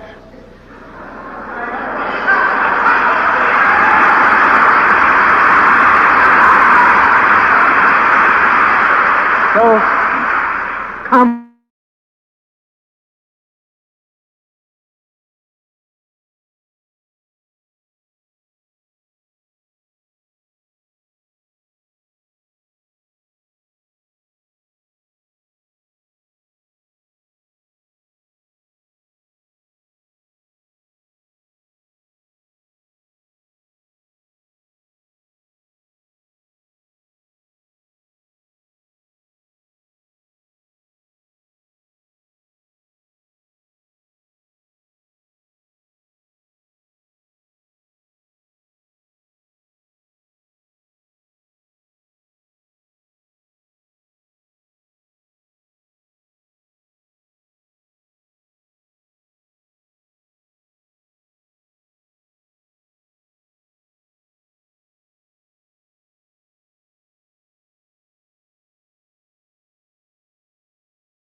So this is Sister Leah. How y'all doing? It's wonderful to see you again this summer. It's a beautiful summer day up here in Michigan. Hope you're having a good day wherever you're at. Bismillah ar-Rahman ar-Rahim. Let me call out some people in the chat. Brother Official, hey, what's up, my brother? How are you? And Brother Khalik. Salaam Alaikum, my brother. How y'all doing? Inshallah, we're going to try to pull back up the video. We got to go in here? Okay. This video file. Because we're going to let this finish. See, this is what we need today. We need to hear from Elijah, because Elijah was almost snuffed out. Well, we wasn't getting the right guidance or the right teachings that would give us the strength and the wherewithal to stand on our square until this beautiful time. My beloved brothers and sisters, I will not. Okay, where we at? Let me see. So here we're gonna try to put it back where it was. So, and it's wonderful that y'all stand here and listen, because I know y'all haven't listened to the Theology of Time, not like this before. And we all should be studying the Theology of Time, right along with studying our supreme wisdom, right along with studying and reading and rereading the books of Messenger Muhammad. Because I declare, when you read his literature, depending on the time and depending on your elevation in your mind, you're going to get something most, spectacular knowledge and wisdom and understanding from it. And that's what we've been missing for the last 50 years. It's been 50 years since Messenger Muhammad been gone. Really, they say 51, but we're going to say 50, okay? Because Messenger Muhammad really didn't leave just in 1975, 74. 75. He left really in 1974 because that was the last time the public seen him. Now, as believers, yeah, we heard about him, and he did come through from time to time, but then he got really sick after Savior's Day 1974. And by the end of 1974, Messenger Muhammad was at the point he couldn't really even, do too much, but take it easy. So now by Savior's Day 75, well, we already know the rest is history. So where we at, sister? Where we start? About right here. Probably. He was getting close to the end. He was talking about the brother saying that he thinks it's too late. Oh, he said, see, I'll praise the Lord. So we're going to start right here. Just before it get to the end. I don't know. Maybe it was a time for me to come in. I don't know. But I'm going to say this. Bismillah ar-Rahman ar-Rahim. It is very, very, very important that you get your supply kit together and your supplies, survival supplies together, my brothers and sisters. I hate to say it like this, but a lot of y'all gonna be sitting around going, what? Oh, and like Quran and like the messenger even say. A lot of y'all gonna be sitting around on that day, and I ain't talking about no particular one day. I'm talking about on them days in that era of time when everything gonna be crumbling and falling and breaking and being bombed and havoc and chaos gonna be everywhere. You gonna be one of them people to say, "Whoa, had I been taken away with Elijah." Woo! That's in the Quran, that's in the Bible, and that's what Messenger Muhammad talked about in his supreme wisdom. That's why a lot of y'all gonna be left. Wow, I wish I had listened to Elijah Muhammad. And it's gonna be too late. So all praise is due to Allah. We're gonna continue to listen to the messenger and his guidance. The Theology of Time series, y'all really don't understand what it was about. But messenger is not because you can't know, it's because you are not perceptive to it. Messenger Muhammad has made it clear what the Theology of Time series tapes was for. It's for you to understand the times. Through this 6,000 year era of time, what was going on, what was taking place, and who was doing the taking place and of, or who was doing the doing. He breaking it down for you to understand all this ethnic groups and how, do you know at one time none of this was on the planet? That all of this chaos and confusion has come from Yaqub and his being and his movements across the planet with his devilish people. That's why it's like this. This wasn't in the beginning. And like Mr. Muhammad said, in the beginning, the Bible say in the beginning of what? In the beginning of what, brothers and sisters? It's not in the beginning of the creation of the planet, of the creation of the universe, the creation of all the other planets, the creation of water and air. No, it wasn't a creation like that in the beginning. It said in the beginning was the word. The word what? And the word to who? If you're going to speak a word, then you expected somebody to catch that word, right? Who was it?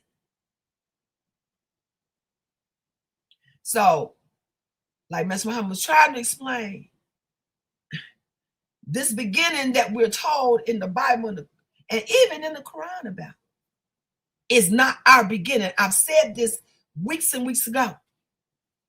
That the message said, we are the people of the books, meaning that whatever that's being shared in the Bible and the Quran is talking about us.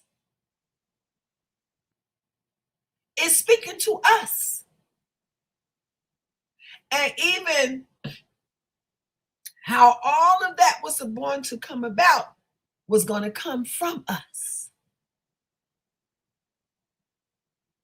We are not the people of Adam, from Adam, or by Adam and Eve. We are the we who created Adam and Eve. So all them stories in this Bible, yet they're relevant to us and to our sojourn. They're not us 100%. They're not us originally. They came from us. Those people came from us.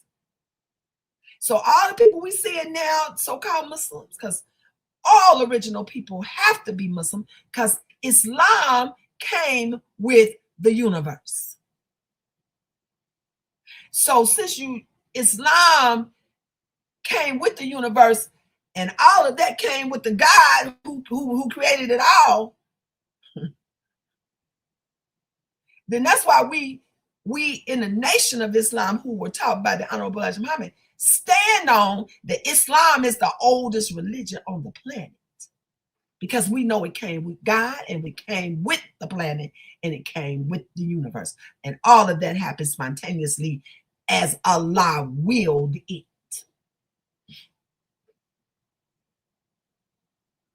So those people are not we, and we are not them. So all of our people who came from the black over there, because of Yaqub and his craziness, over there in the fatherland, and even in the so-called, what they want to call the motherland, a lot of those ethnicities and groups of people and so-called races of people, though they came out of black, they're not us. And so the stories about what's happening between the Persians and the Turkmen and the Chinamen and the African man and all of them being Islamic. So let's not leave that out, because I don't know if you know this, there's a bunch of Chinese Muslims over there. And I ain't talking about just a few that you've seen on the videos or whatnot. I'm talking about they got whole districts, whole provinces, whole so-called states of Muslims in China. China is huge. China is huge, okay? So the Uyghurian Muslims, who have been Muslims for thousands and thousands of years, right over there in China, Western China. Hey, so if you don't know that, now you know. So I'm talking about Muslim people, because they were all Muslim. Them people came out of Islam, out of the Muslim gods. Yaqub was one of our brothers. Let's be real. He was our brother. But he was a devil brother. He was a wrong brother. He was a hard-headed brother. So all of it that he has created on the planet in the last 6,000 years is a result of his evil and his plan. And so those people, though they come from us, they don't identify with us. Most of them don't want to even accept the fact or acknowledge the fact that they even came from black, the original man. But it's okay. We're not crying about it. I know I'm not. Let them be what they be. But just don't get it twisted. See, that's why I laugh at the Hebrew Israelites and all of their different groups, because they stuck in that Bible. And Message said, leave that Bible alone if you're not ready. He said, leave that poison book alone if you're not ready. And because they wasn't ready and dove into it, now they all confused. Walk around, the groups that walk around here looking like clowns with all them funny outfits on and all this stuff. See, that's not us.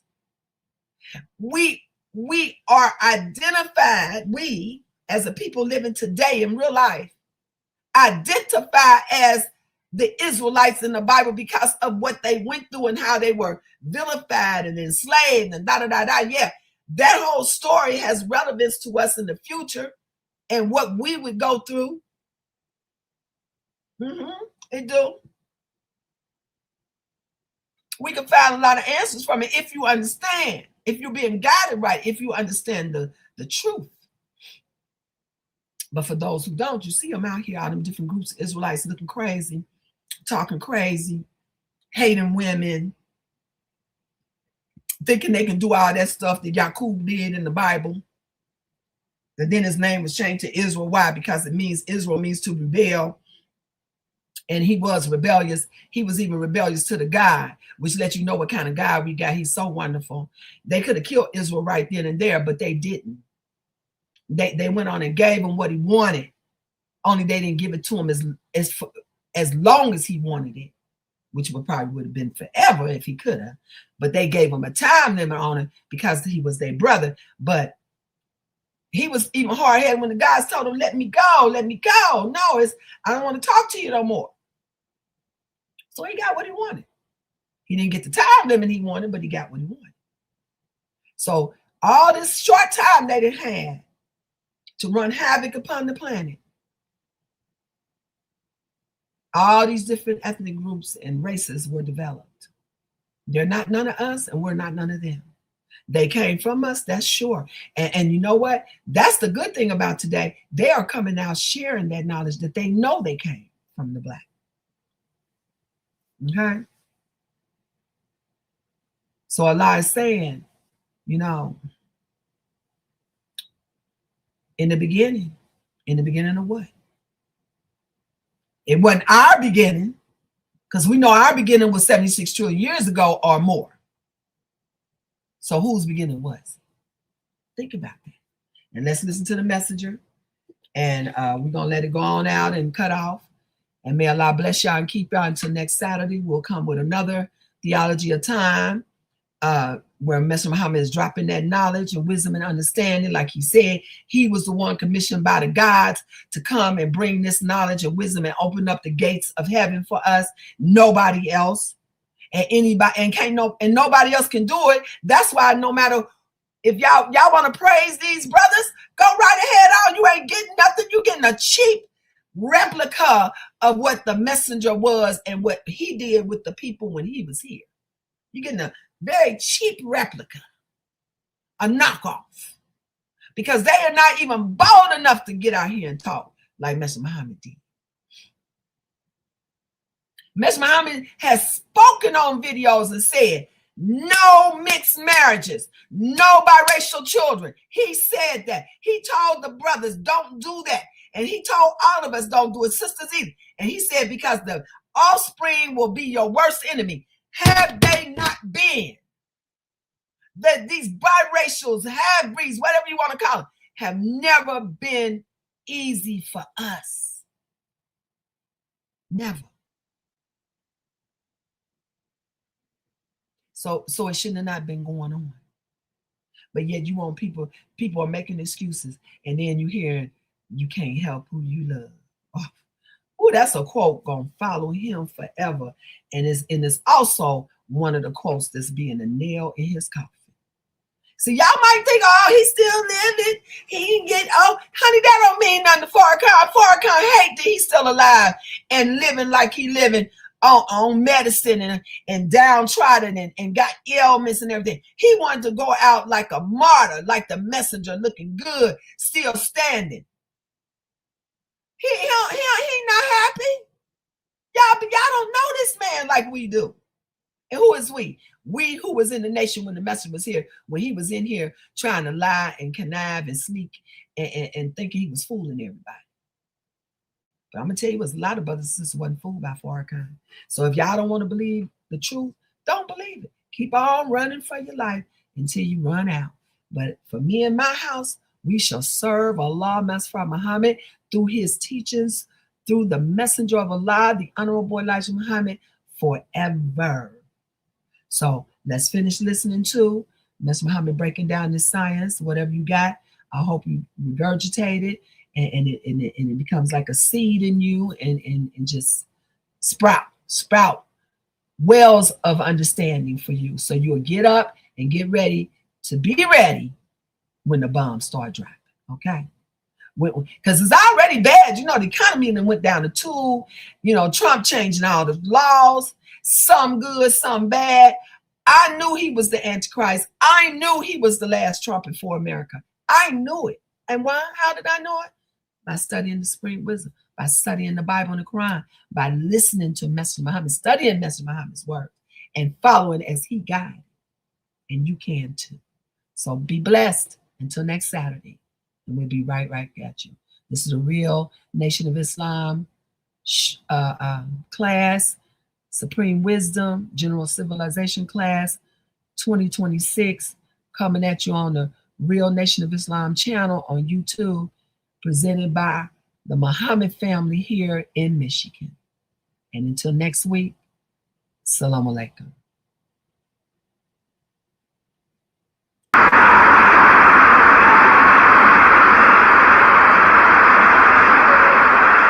I begin to have 2 thoughts about them. I wonder which one was I preaching to you, food, physical food or spiritual food.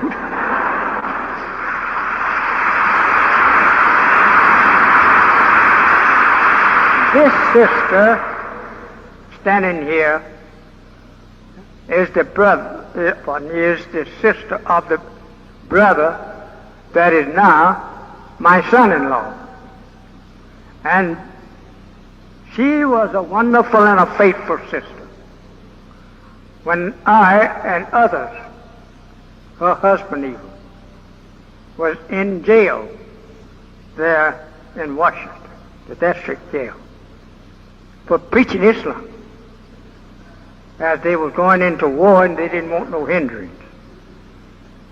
As they confessed to me, that's all we put you in jail for. That you will not be out in the public preaching to your people. That preaching that you're preaching, he says, which will prevent the successful prosecution of the war between us.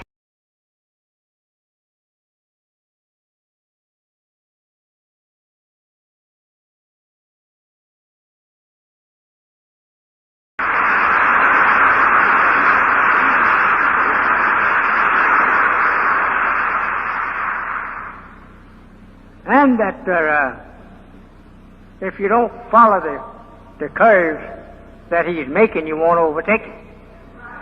So Allah have made me to follow the curve and catch him.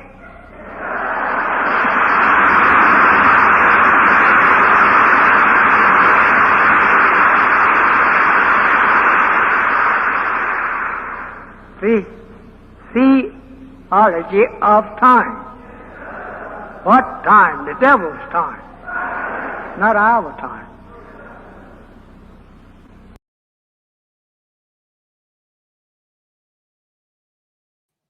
See, that's what we're talking about.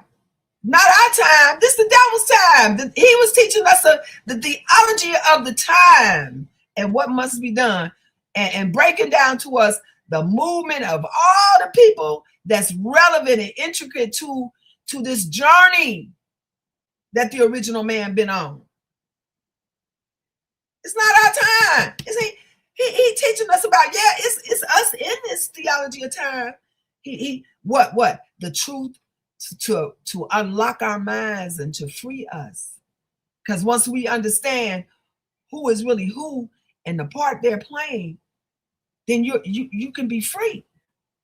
And it relieves you spiritually and emotionally, because then you understand how to go about coming up with some solutions, how to add it up to stay on your square. And even if you have problems or have pitfalls or even fall short, you'll have the wherewithal on knowing how to stay on the track and being successful. Allah didn't leave us here without any righteous guidance or direction. I say this all the time. So we're going to finish listening to him until he go on now. I got a few more minutes. So again, from our family to yours, peace and love, peace and paradise. Until next week. Salaam Alaikum. They didn't put up a clock for us. The timepiece that was given to us, it don't never run down.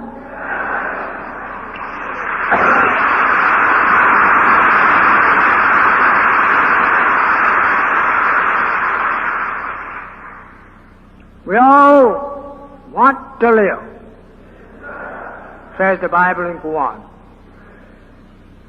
We have history of prophets and non-prophets living a long time. The Bible says by David that the wicked doesn't live out half their time. Well, that's right. But every man, the history that we read in the Bible and in other books and in the scriptures of the Holy Quran, all these long livers was prophets or something of the kind, some righteous person. Not a wicked person, but righteous, because the wickedness of the wicked destroys the wicked man. Because by nature, man was not made to destroy himself unless he be guided by a destroyer. We die quick under the guidance of the white man, because that he comes here to live for just a few days and go. Oh yes, brothers, I'm going to let you go after a while.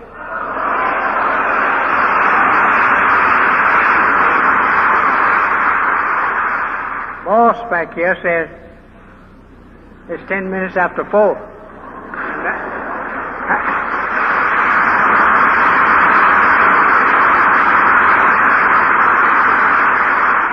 And that I've been going for an hour and a half. Well, look like to me we're getting a new time fixer. I thought I was the boss of my time here. But I'm getting to learn that I have a boss too. I feel pretty good, brother, and I don't feel like I've been teaching for 30 minutes.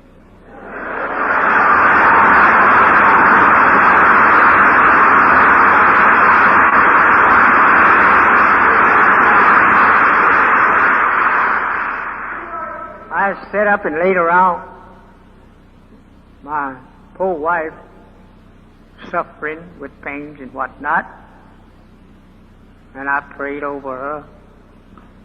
And so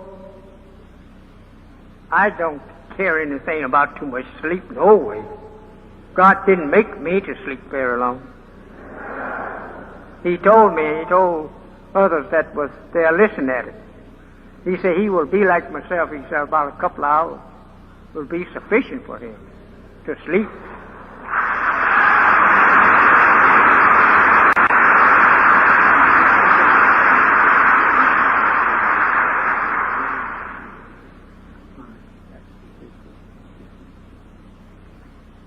So, I sit up and lay around on the side of the bedroom, honoring her in her helpless state of sickness. So I noticed, would sleep sound as long as I was laying around on the bed or sitting there where she opened her eyes and see me. So I hated to leave out for the sake of one to sleep and rest. What kind of sleep and rest did God prepare for me? He didn't prepare no sleep and rest for me. No. If I'm to be like Him, He don't have no rest. He worked night and day. And I have to work night and day.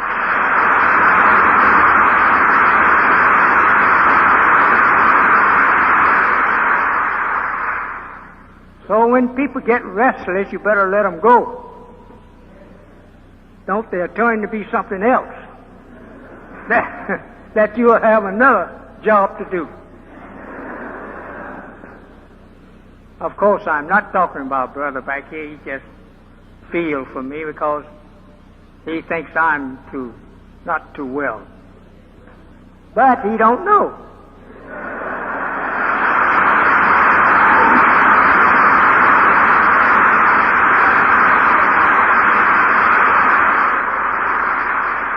He's looking at the weakness of the body. And I'm looking at the strong faith of the body. That it can sustain the body. Strong belief in the security of you. Security of the power of God. You can't get too weak because weakness did not bring us into the world. Someday I'll come in there, GT, and the FOI class, and if they ask me to tell them what I meant by this word, I will teach it to them.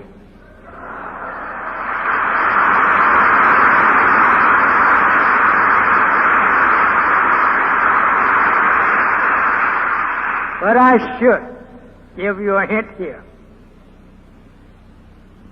Man was created in haste. Therefore, he's hasty. That is true. So now you study on this till I get you in your classes. Then I'll teach you what that means. In fact about it, I'm not risen up from among my brethren. You are my brothers. I'm not risen up among you into the knowledge of divine to not be able to answer to that physical fact, because it is true. And you will bear me witness whenever I explain to you that that couldn't be nothing else to answer. This is mentioned in the Holy Quran, that Allah created you, and then He make complete you. But the man that was made from us, he was created in haste. His time is short. He must hurry and get busy doing his work. But this is not quite the answer yet. And I can't answer it here, but I'll answer it in your classes or to your teacher. So the brother, I think, is getting hungry, and I'm so full and nice.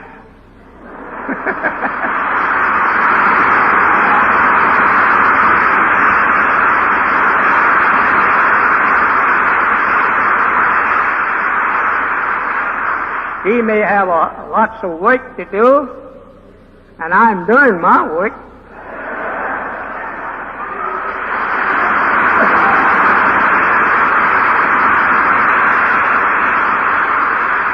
Say I had many subjects to just to sketch on with you and show you the truth of them.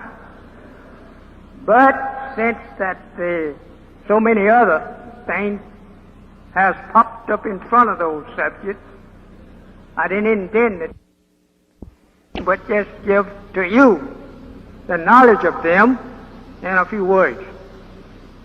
So since the time the brother thinks is closing up, that I should keep standing up here is up. That I should go ahead home and teach you again. I said to you, my beloved brothers and sisters, I'm not going to say beautiful brothers and sisters. You can't be beautiful until you accept Islam.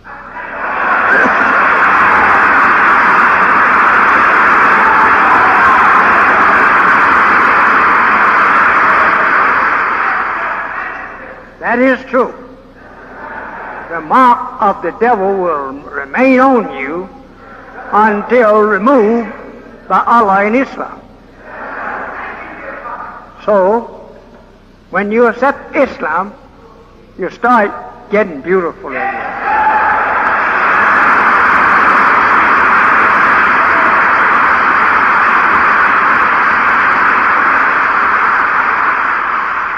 And we love to be beautiful because I see you all the time at the glass.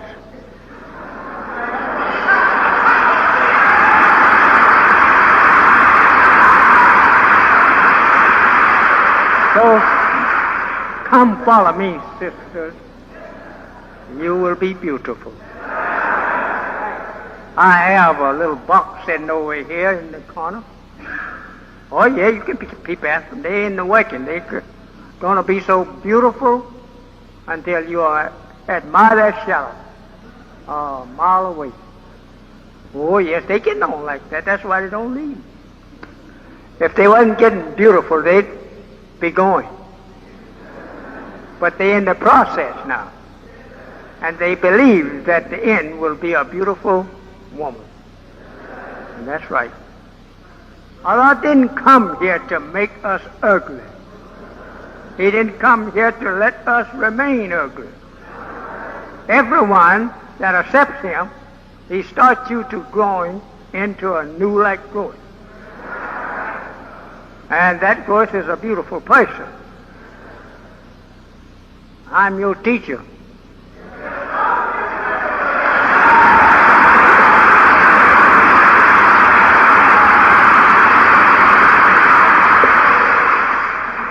Wait and see what I was going to say. Maybe you wouldn't be clapping. Yes, you was clapping right. So you watch me. If I grow in ugliness, who said you was pretty?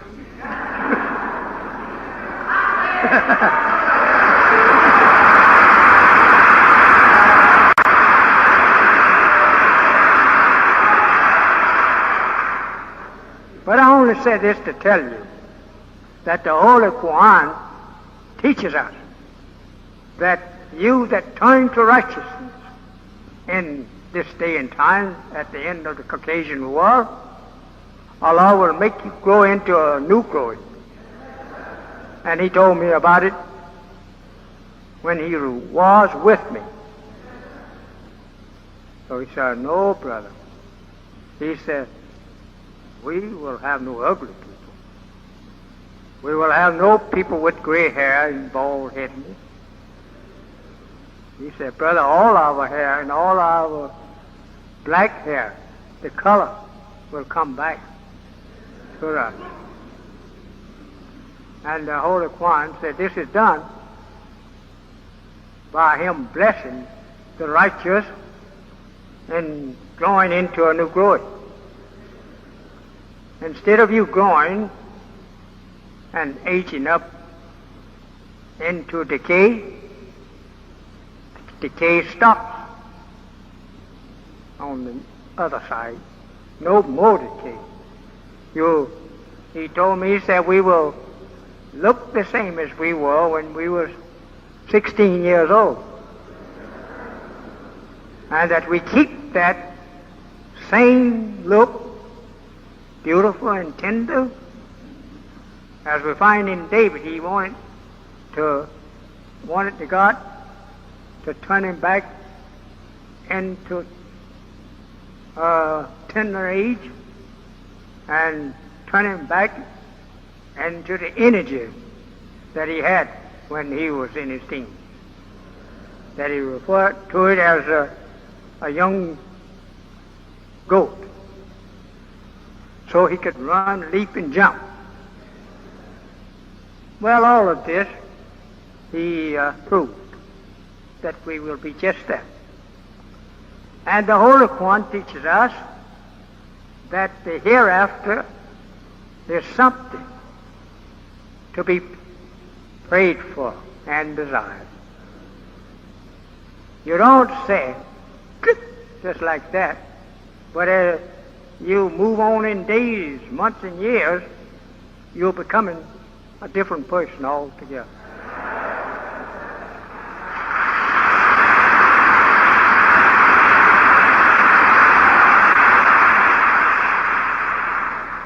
I used to, right here in Chicago, teach you 6 long hours. Sometime I would double it. I remember once out in Robin, Illinois, I doubled it. I started teaching there in the town hall at 7 o'clock that evening and dismissed the people at 7 o'clock the next morning.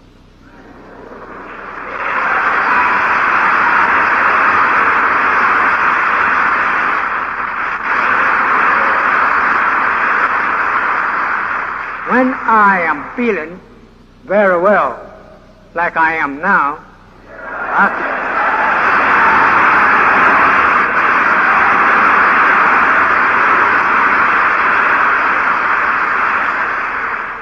I would teach you all night and all day.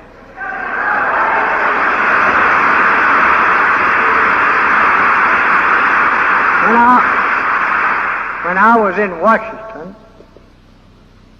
making temple number 4, that's temple number 4 there.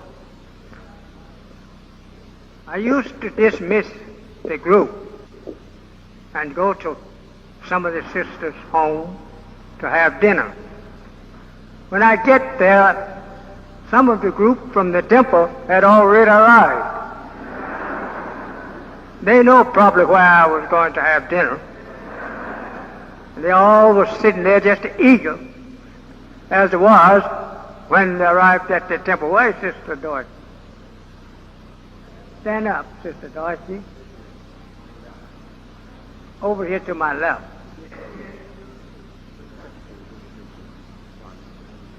Oh, over here in the box. This sister, she used to work in the secretary work there at that time. So I loved apple pies. So when I would get to her house that evening, she'd probably have me a nice, beautiful apple pie.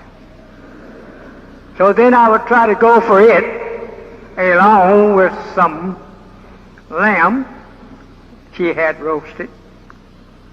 And here comes in the whole temple, almost there.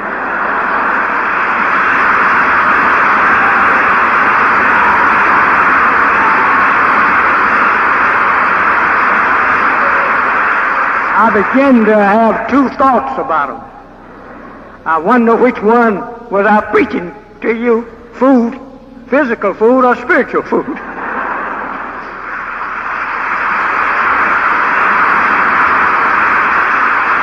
This sister standing here is the sister of the brother that is now my son-in-law. And she was a wonderful and a faithful sister. When I and others, her husband even, was in jail there in Washington, the district jail, for preaching Islam, as they were going into war and they didn't want no hindrance. as they confessed to me, that's all we put you in jail for, that you will not be out in the public preaching to your people. That preaching that you're preaching, he says, which will prevent the successful prosecution of the war between us, Japan, and Germany. He said, not what you're teaching, that it is not what should be taught, but we just want you put up to keep you from teaching it while we're trying to fight these two people, Germany and Japan.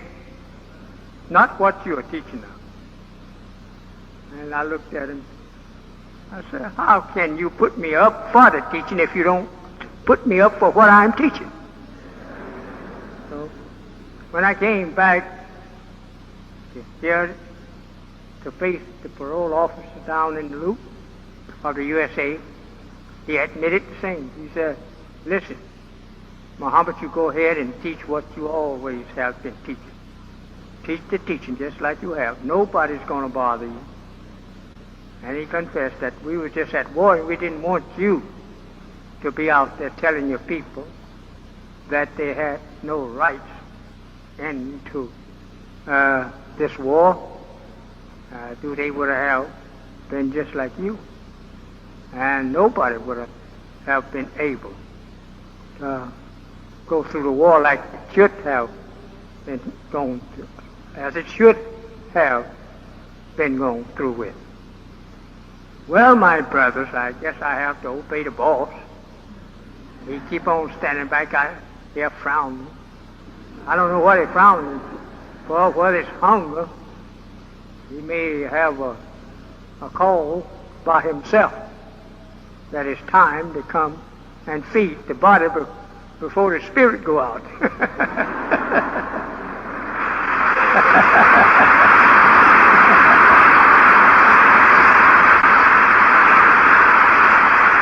You know why that I'm so long in my teachings to you? You never have heard it before. And to try to untangle the snake that have gotten himself caught up, or rather we caught up with him. And he swallowed us so deep that it takes us a long time pressing his body to push us up to his mouth to get us out of it. But I have enjoyed you, and I wish that it was so, that you could come here tomorrow and we just keep teaching.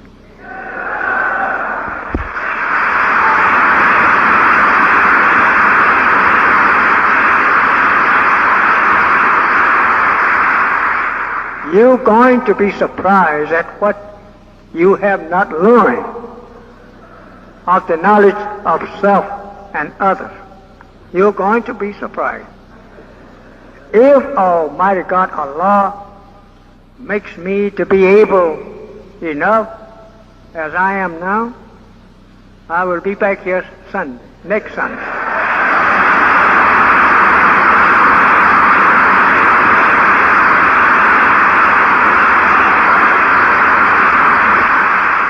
I'm charged with the delivery of the message. Not a one of you is charged with that, because the message was given to me. And if I have 40 million helpers, they all, every one of them is helping. Not that they are responsible for the message. If you read the Quran and Bible, I'm the only one God will hold responsible for you not getting the truth. Because He gave me the truth, and the way He gave it to me, He gave it to me like a flowing spring, or like a flowing fountain. The fountain have enough drink in it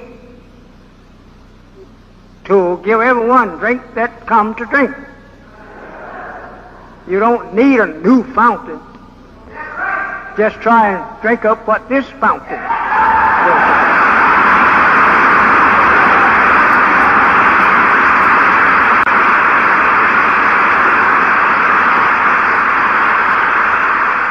So in the holy city Mecca,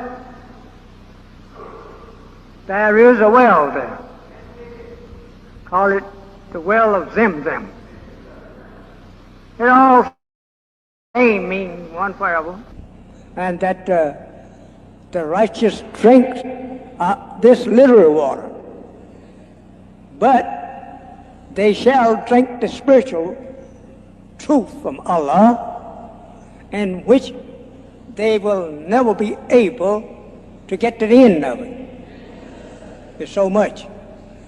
Now that this sign here is a sign of the truth that the messenger brings to you. Yes, he is the well himself. Yes,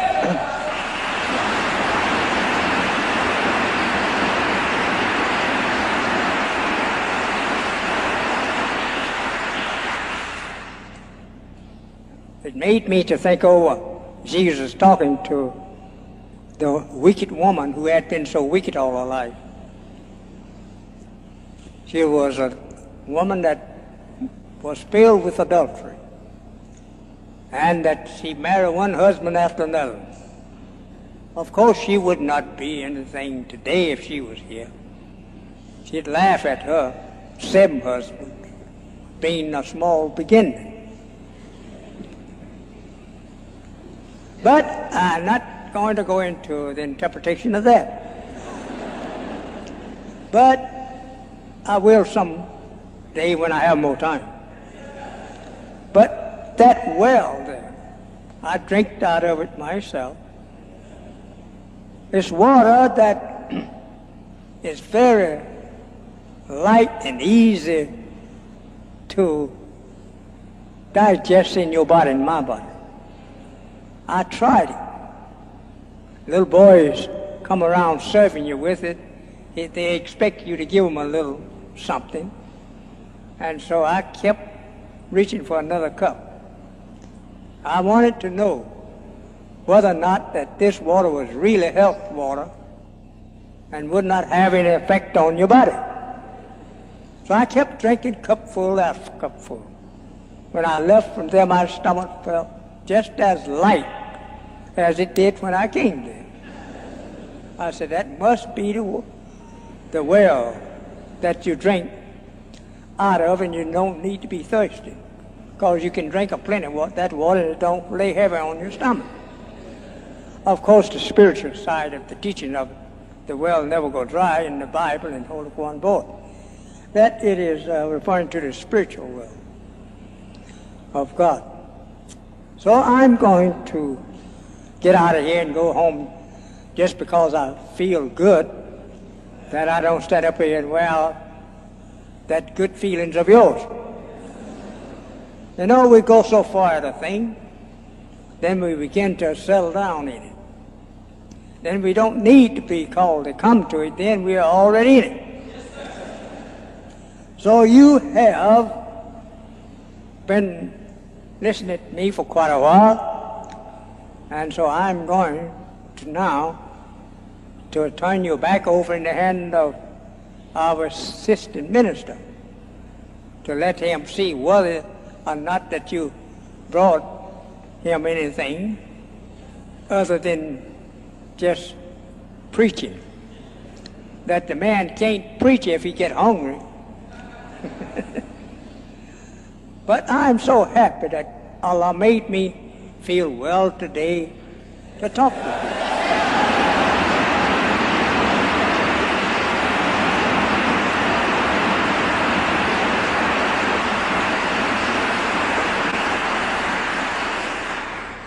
So I'm going to say to you that visit us today.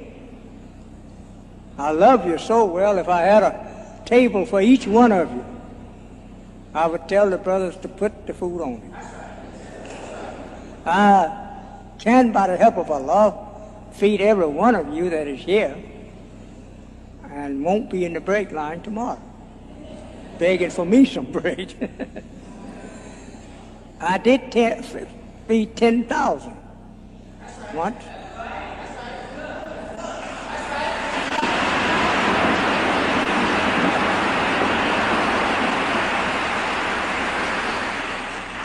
And I still can feed 10,000.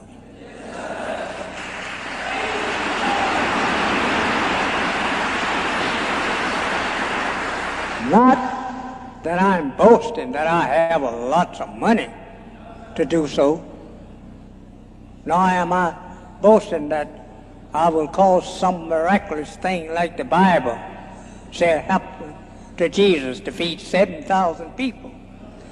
It would be fed similar to that, but I don't call it a miraculous thing. I could give 20,000 of you, this is not exaggerating, this afternoon, eat all you want. But after you eat all you want, Allah makes it to appear to me I have not give away nothing. I don't miss it. I don't go home sitting down and say, if I had not give all them people that food, I'd have had some.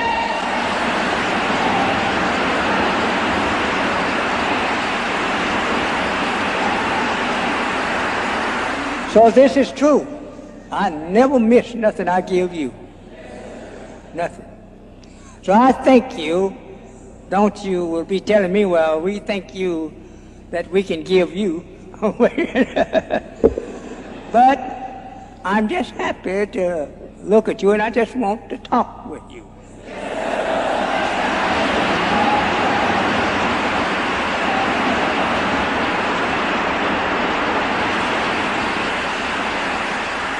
First, I want to say to all of you teachers of any other organization other than Islam, and if it's Islam, I thank Allah for you being present this afternoon to hear what Elijah Muhammad have to say. And if you want to question me, plenty, all you want to write me at 4847 Woodlawn, 4847 Woodlawn, 4847 Woodlawn.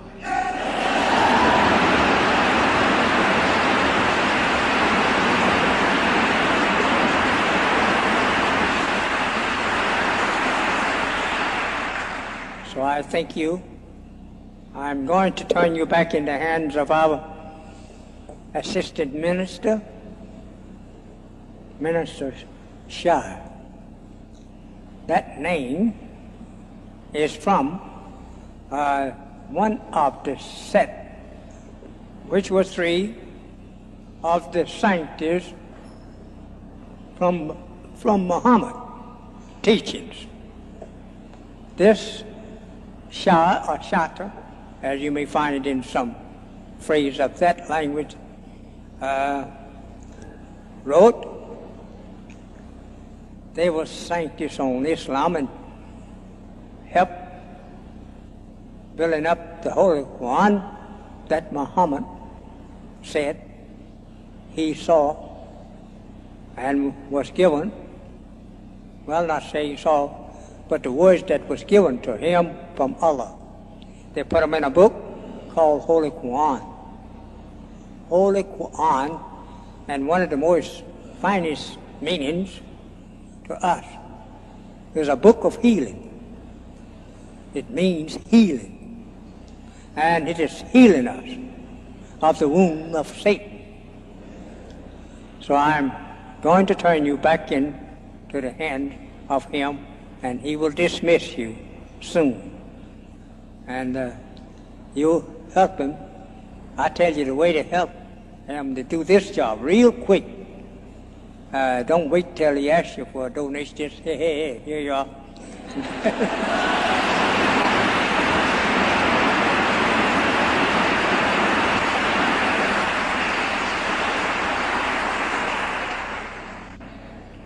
let us stand.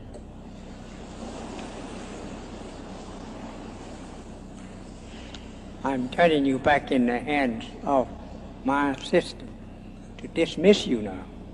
I'm not asking you to stand and get up, go out as soon as you see my back to him. You stay here and see what he has to say. So in the name of Allah, may the peace and the blessings of Allah go with you wherever you may go, and bless you in understanding the knowledge of His word as I have given it to you. Assalamu alaikum.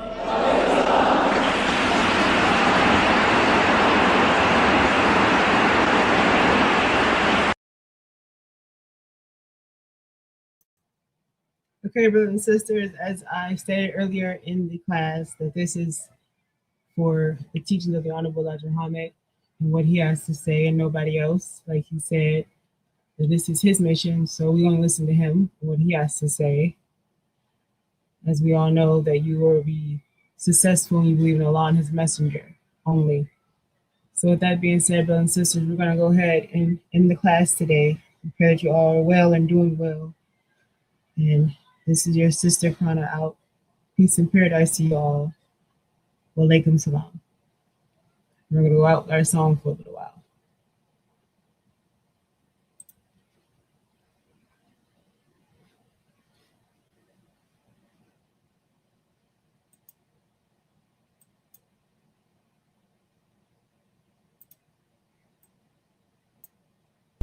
Know the saying, if you knew better, you'll do better. A lot of people ain't make it from where we came from, where it's too clever. Youngin' learns how to plant down on its own seeds, now the fruit better. Translation, you can only dumb your sound down if you let them do better. I'm the product of my poverty. Mama never owned property. The eviction notice landlords gave